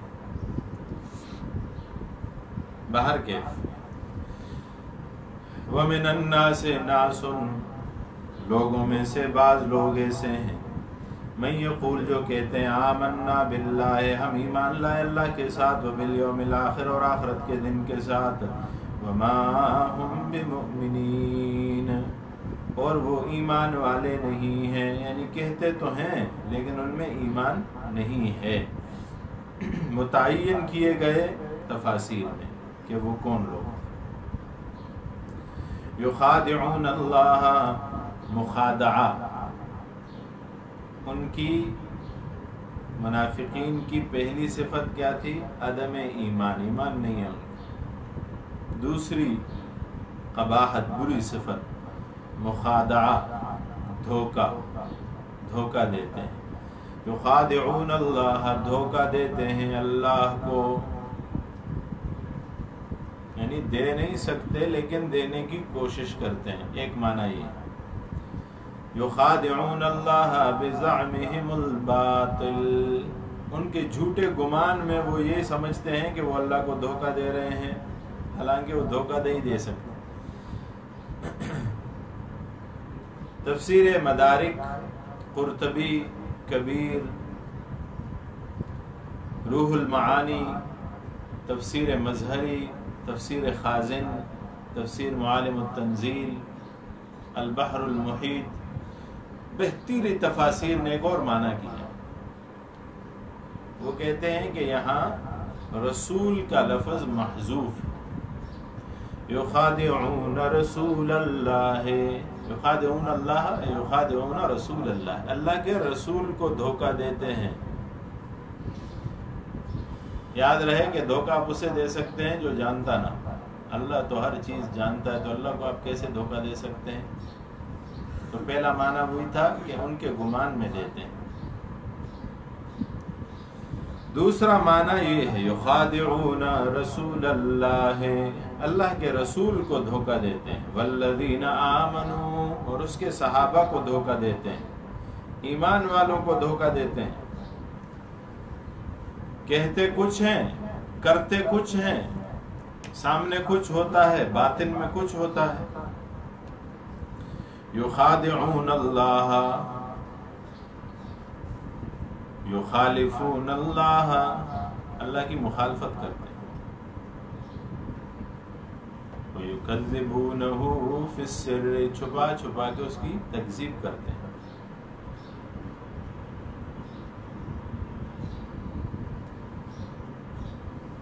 وَيُقَالُ اجْتَرَعُوا عَلَى اللَّهِ حَتَّى ظَنُّوا أَنَّهُمْ يُخَادِعُونَ اللَّهَ وَالَّذِينَ آمَنُوا, کون ہے؟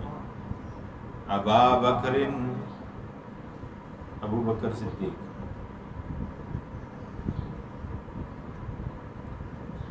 اور بسائر اصحاب محمد, نبی کریم صلی اللہ علیہ وسلم کے سارے ساتھی.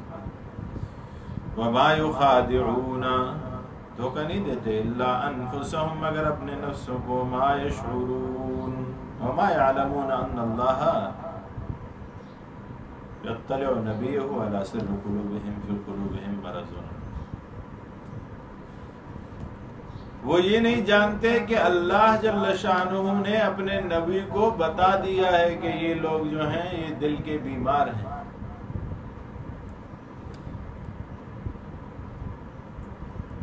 صحابی نے لکھا ہے الخداع، دھوکہ کیا ہے؟ المکر والاحتیال، مکر کرنا، ہیلے بنانا،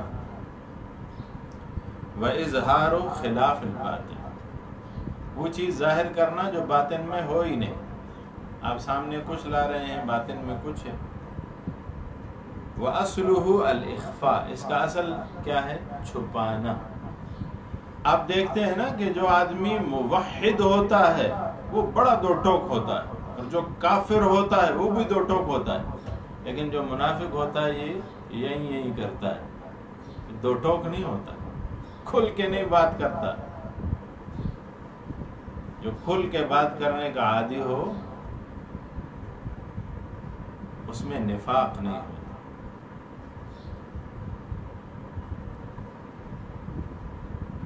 خصوصاً مسئلہ ایمان میں تو فرمایا خدا کا اصل جو ہے وہ اخفاء ہے، چھپانا۔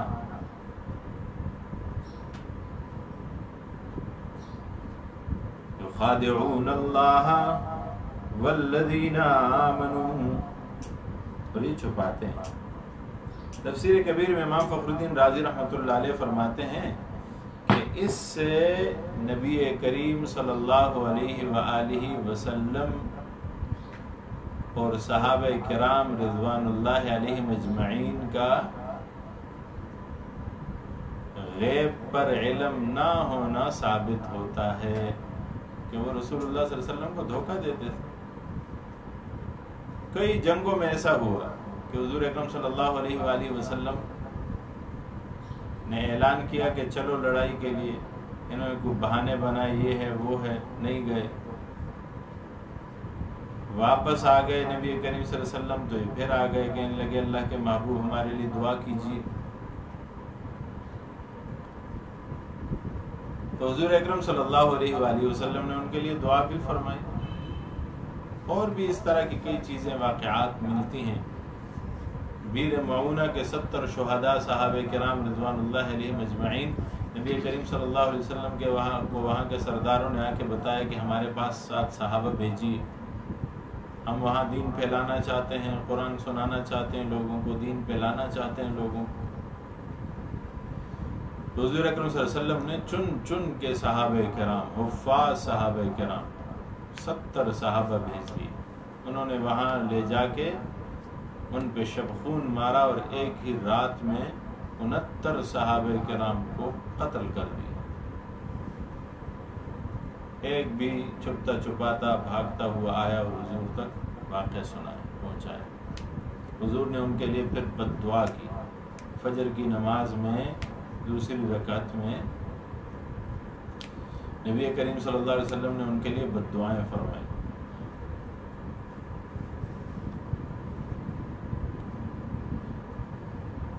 تو یہ کیا تھا؟ انہوں نے دھوکہ دیا، اور دھوکہ وہ کھاتا ہے جس کے پاس غیب کا علم نہ ہو۔ اس کے پاس غیب کا علم ہو اسے تو دھوکہ نہیں ملتا۔ تو کبیر نے لکھا ہے کہ یہ نفی ہے علم غیب کی عن رسول اللہ وعن اصحابہ۔ یخادعون اللہ والذین آمنوا یخادعون رسول اللہ، وہ دھوکہ دیتے ہیں ان کے گمان میں اللہ کے رسول، اللہ کو یا اللہ کے رسول کو دھوکہ دیتے ہیں، والذین آمنوا، اور ان لوگوں کو جو ایمان لائے۔ آمنو کا لفظ 258 بار ذکر ہے قرآن میں۔ وما یخدعون الا انفسهم، اور نہیں دھوکہ دیتے مگر اپنے نفسوں کو۔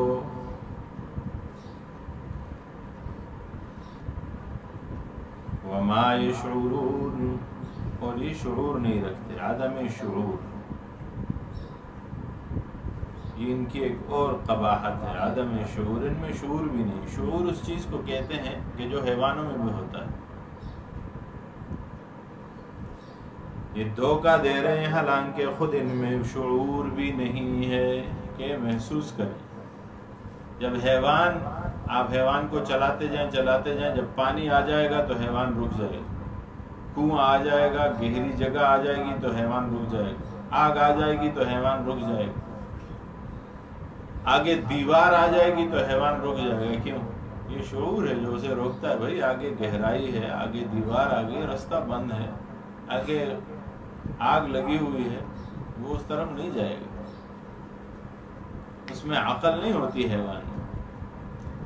اللہ فرماتے ہیں ان میں شعور بھی نہیں ہے جو حیوانوں میں ہوتا ہے۔ یہی وجہ ہے کہ دوسری جگہ اللہ جل شانہ کافروں کو کیا کہتے ہیں؟ اولئک کالانعام بل ہم اضل، یہ حیوانوں کی طرح ہیں بلکہ ان سے بھی گئے گزرے۔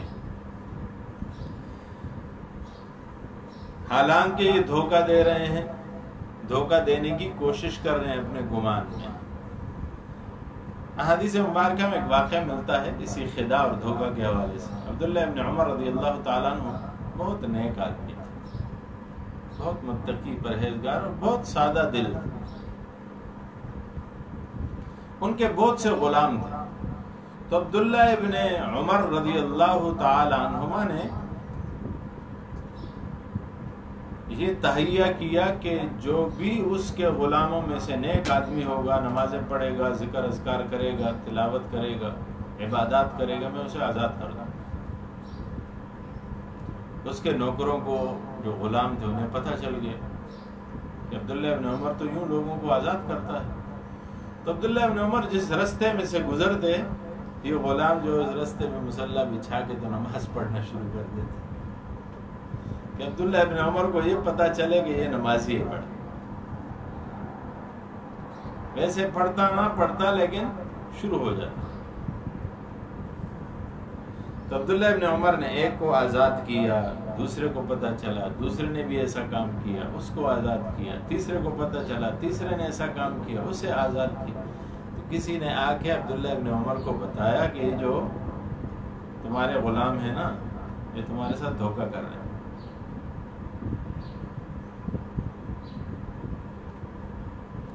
تمہیں دھوکہ دے رہے ہیں۔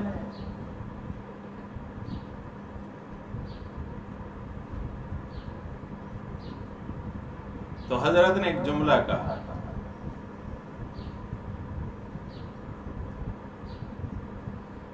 فرمایا من خدعنا للہ ان خدعنا لہ، جو اللہ کے لیے ہمیں دھوکہ دیتا ہے ہم اس دھوکے کو بھی قبول کر لیتے ہیں۔ یعنی حضرت کو خود بھی پتا تھا کہ یہ لوگ مجھے دھوکہ دے رہے ہیں، لیکن چونکہ نام اللہ کا ہے، میں آزاد کروں گا تو مجھے ثواب ملے گا۔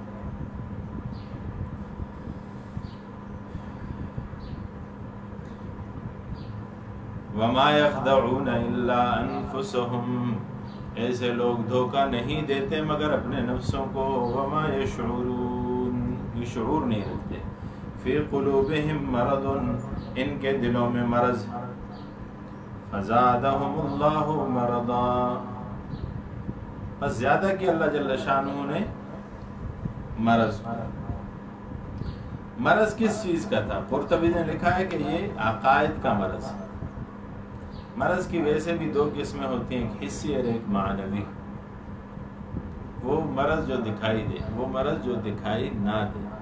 جو مرض دکھائی دے اس کا علاج آسان ہوتا ہے، جو مرض دکھائی نہ دے اس کا علاج مشکل ہوتا ہے۔ روح دکھائی نہیں دیتی، اس کا مرض بھی دکھائی نہیں دیتا۔ جسم دکھائی دیتا ہے، اس کا مرض بھی دکھائی دیتا ہے۔ جسم کے امراض کا مرض علاج آسان ہے، روح کے امراض کا علاج مشکل ہے۔ پر ایک اور نقطہ بھی سمجھیے کہ جسم کے امراض کا علاج ضروری ہے، لیکن روح کے امراض کا علاج جسم کے امراض سے زیادہ ضروری ہے۔ شرک روح کی بیماری ہے، کفر روح کی بیماری، نفاق روح کی بیماری۔ فرمایا فی قلوبہم مرض،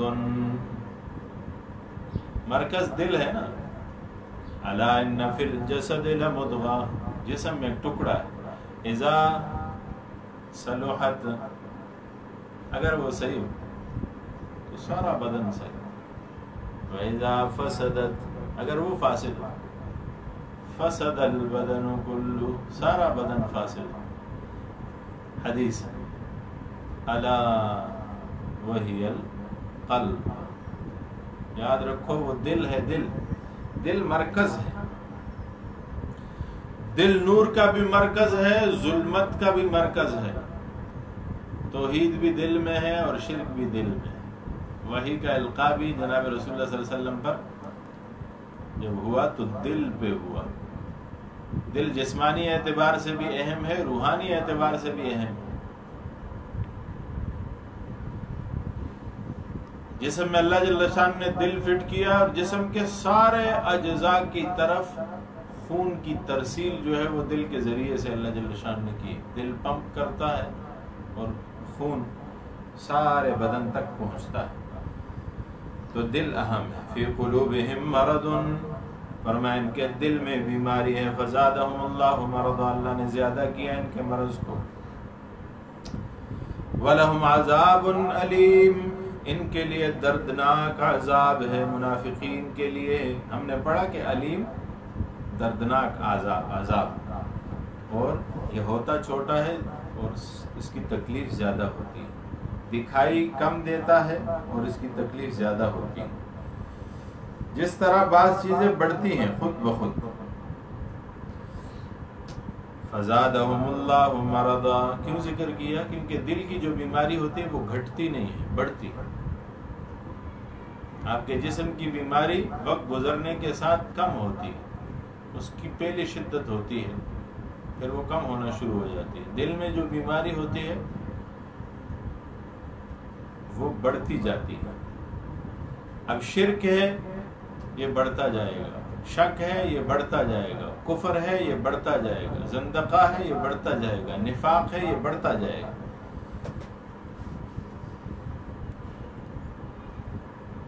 اور بعض کہتے ہیں عشق بھی ایک بیماری ہے جو دل کو ہوتی ہے اور وہ بھی بڑھتی جاتی ہے. مریض عشق پر رحمت خدا کی، مرض بڑھتا گیا جو دوا کی. فزادہم اللہ مرضا ولہم عذاب علیم بما کانوا یکذبون، بس اب اس کے کہ یہ جھوٹ بولتے ہیں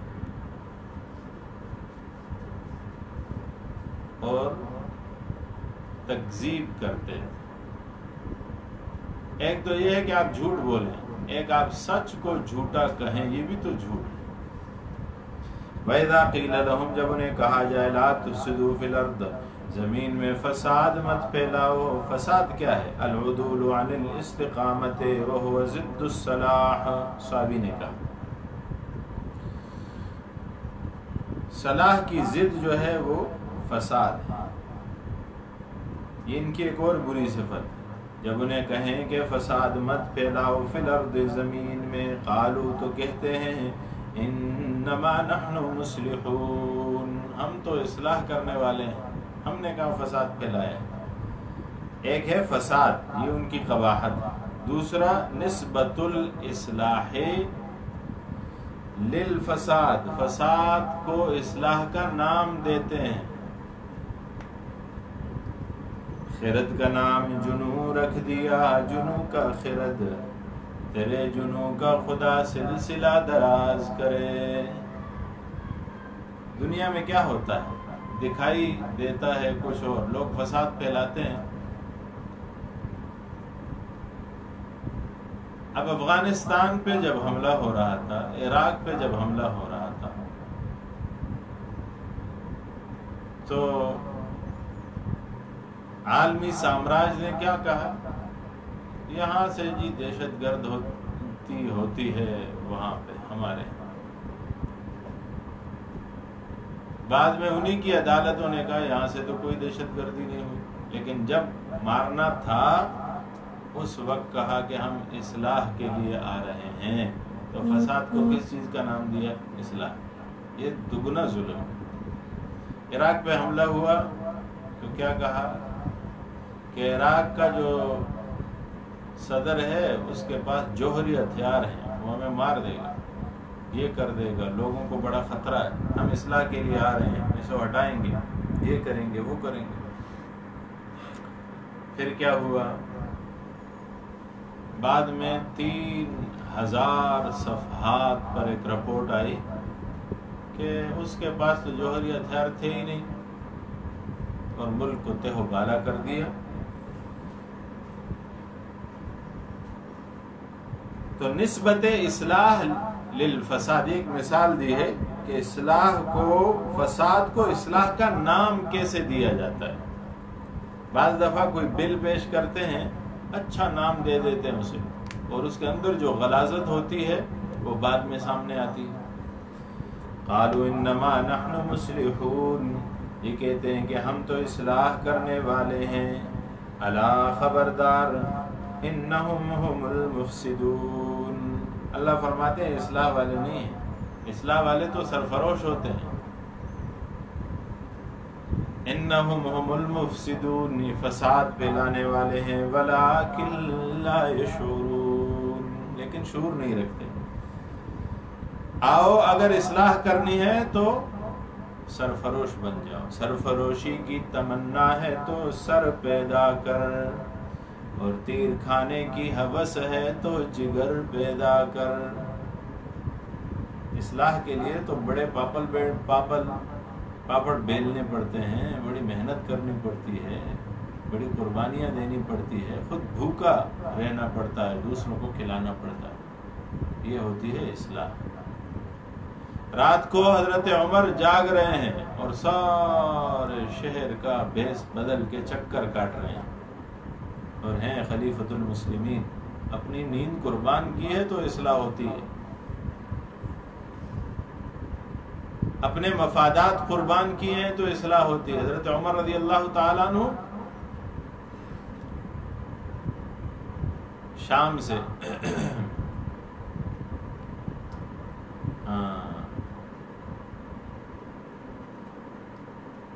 روم سے ایلچی آیا حضرت عمر کو ملنے کے لیے. حضرت عمر کہاں ہے، حضرت عمر کہاں ہے؟ مدینہ میں گھوم رہا ہے. اور پکی آبادی کیا تھی اس وقت، لیکن مٹی کی جو آبادی بنی ہوئی تھی اس میں گھوم رہا ہے کہ تلاش کر رہا ہے کہ حضرت عمر کا محل کہاں پہ. کسی نے کہا بھائی یہاں کہاں پھر رہے، جھونپڑیوں میں دیکھو، اس طرف جاؤ، کچے مکان جھونپڑیاں جہاں بنی ہیں اس طرف جاؤ. وہاں گئے. کسی نے بتایا کہ حضرت عمر تو ابھی اس طرف نکل گئے تو آگے دیکھا حضرت عمر رضی اللہ تعالیٰ عنہ، ایک آدمی ہے جو مٹی سے بنی ہوئی ایک اینٹ پہ سر رکھ کے سویا ہوا ہے، اور کپڑے پھٹے ہوئے، یعنی جگہ جگہ اس پہ چمڑے کی ٹاکیاں لگی ہوئی. حضرت عمر کا ایک لباس تھا جس پہ 17 پیوند تھے، اور خلیفۃ المسلمین تھے اس میں. تو اس نے جب دیکھا اوپر نیچے کیا، یہ نہیں ہے کوئی اور ہے، میں غلط ہو گیا. پھر واپس گیا، پھر نشانی بنا کے پھر اسی کے پاس پہنچ گیا. حضرت عمر رضی اللہ تعالیٰ عنہ بیدار ہوئے، یہ کھڑا ہے. میں کیوں؟ یہ گھبرایا ہوا بھی ہے، پریشان بھی ہے. کیا دیکھنے آئے ہو؟ اس نے پوچھا کہ آپ کون ہیں؟ کہا میں خطاب کا بیٹا عمر. تو لرزنے لگا ہوا ہے، کانپنے لگا وہ روم کا ایلچی. اچھا ایسے بادشاہ ہوتے ہیں. اس میں کیا تھا؟ محل کی وجہ سے تو نہیں کانپ رہا تھا،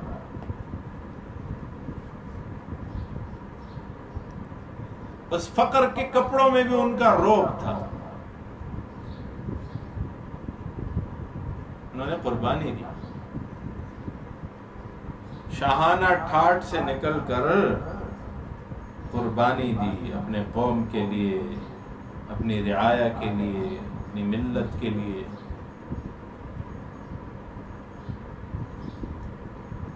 اسے کہتے ہیں مصلح.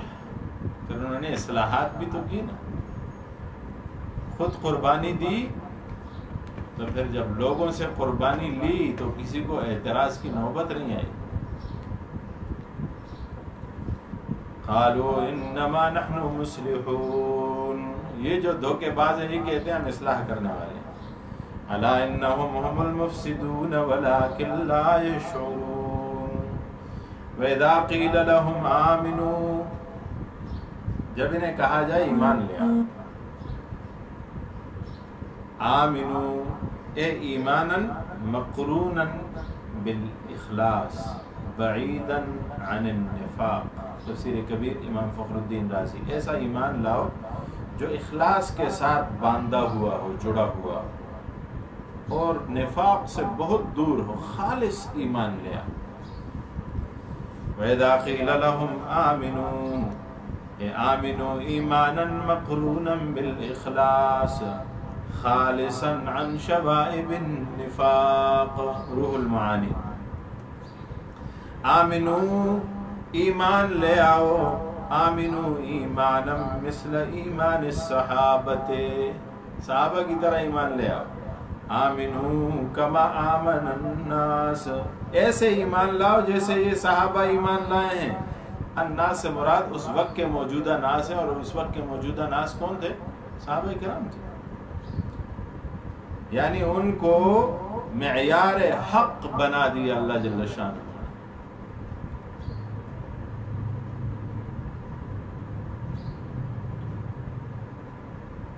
مولانا مودودی صاحب نے، اللہ ان کو غریق رحمت کرے،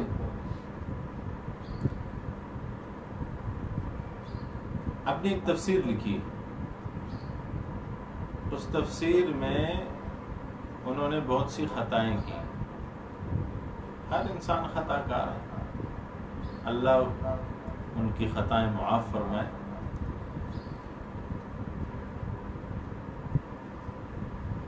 ان کے متبعین میں سے بھی جو راسخ علماء ہیں انہوں نے نشاندہی کی، علماء دیوبند نے بھی نشاندہی کی۔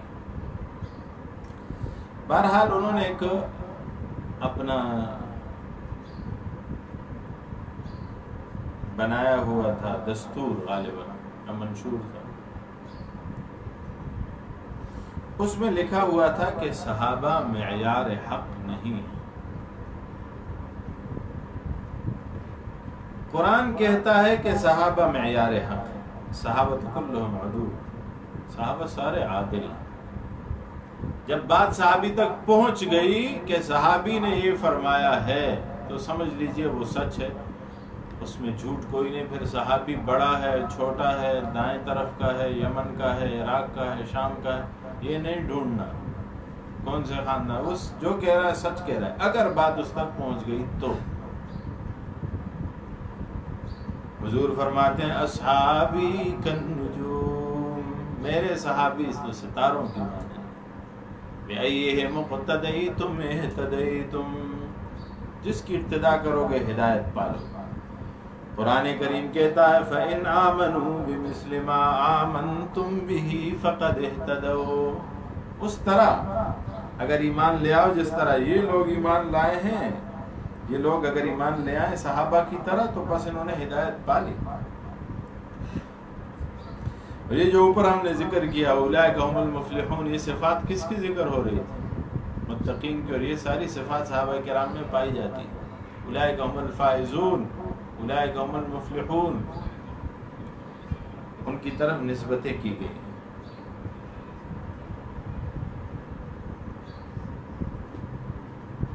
روافض نے کہا کہ 5 لوگ صحابی رہے، باقی صحابی نہ رہے تھے، سارے مرتد ہو گئے، نعوذ باللہ من ذالک۔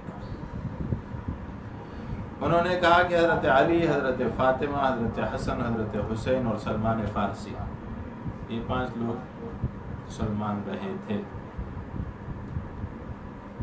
یہ قول اہل سنت والجماعت اور جمہور امت کے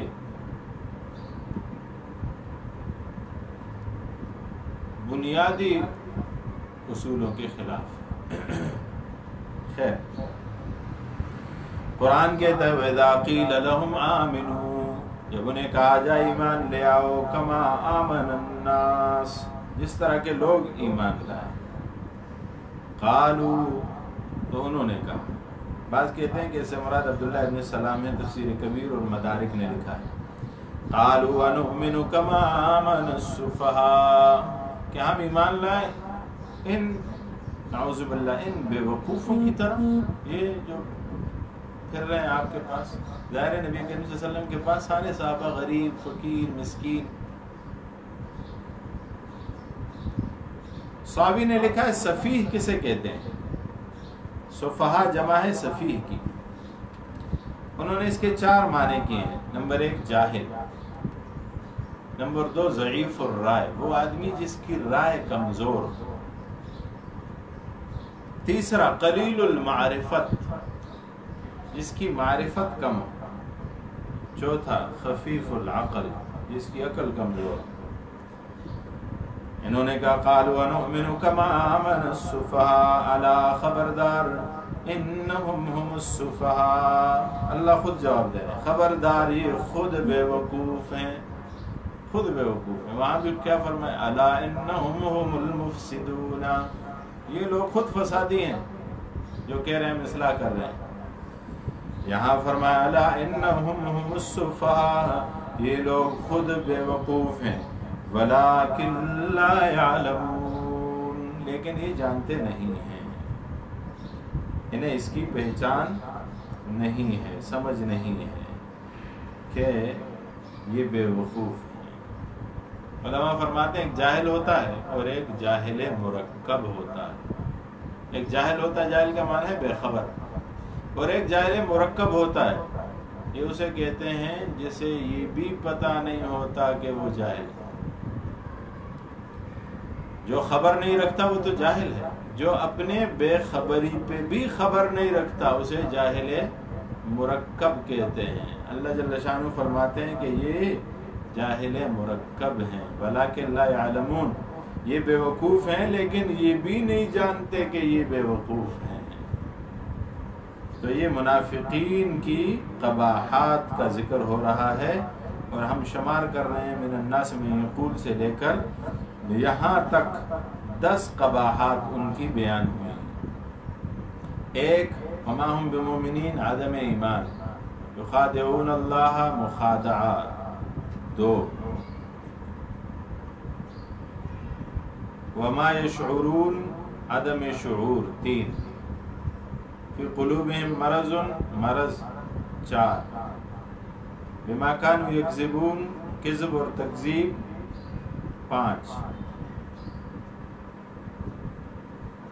وَإِذَا قِيلَ لَهُمْ لَا تُفْسِدُوا فِي الْأَرْضِ قَالُوا إِنَّمَا نَحْنُ مُصْلِحُونَ. 5واں نسبت الاصلاح للفساد، کہ برائی کو اچھائی کہہ کر بتاتے ہیں. 6 الافساد، یہ خود مفسدین ہیں. 7واں. اور 8واں ہے الا انہم هم السفہاء.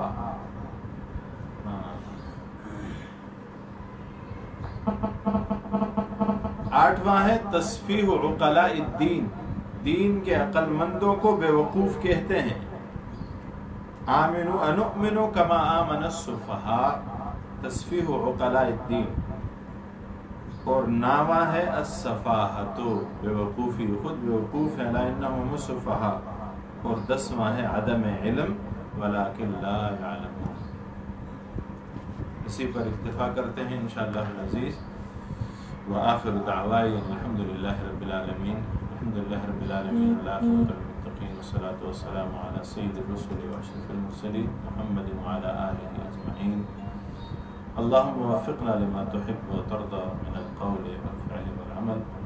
اللہم وفقنا لما تحب وترضى من القول والفعل والعمل. اللہم احسن عاقبتنا في الامور كلها واجرنا من خزي الدنيا وعذاب الآخرة. اللهم لا تؤاخذنا بسوء اعمالنا ولا تسلط علينا من لا يخافك فينا ولا يرحمنا. الہ العالمین ہمارے گناہوں اور تقصیرات اور خطاؤں کو معاف فرما. الہ العالمین ہمارا پڑھنا سننا اپنی بارگاہ میں مقبول و منظور فرما. الہ العالمین اس موجودہ وبا سے جتنے لوگ شہید ہوئے ہیں، کائنات کے مالک ہر کلمہ کو مسلمان جو جہاں جہاں تھا شہید ہوا، الہ العالمین اس کی شہادت کو مقبول و منظور فرما. الہ العالمین اس کے پسماندگان کو صبر جمیل کی توفیق عطا فرما. الہ العالمین اس وبا سے عالم کی حفاظت فرما، الہ العالمین ہم سب کو کائنات کے مالک ایک نیک بنا۔ اللہم ذکرنا منہ ما نسینا وعلمنا منہ ما جہلنا وارزقنا تلاوتہ آناء اللیل واطراف النہار واجعلہ لنا حجۃ یا رب العالمین۔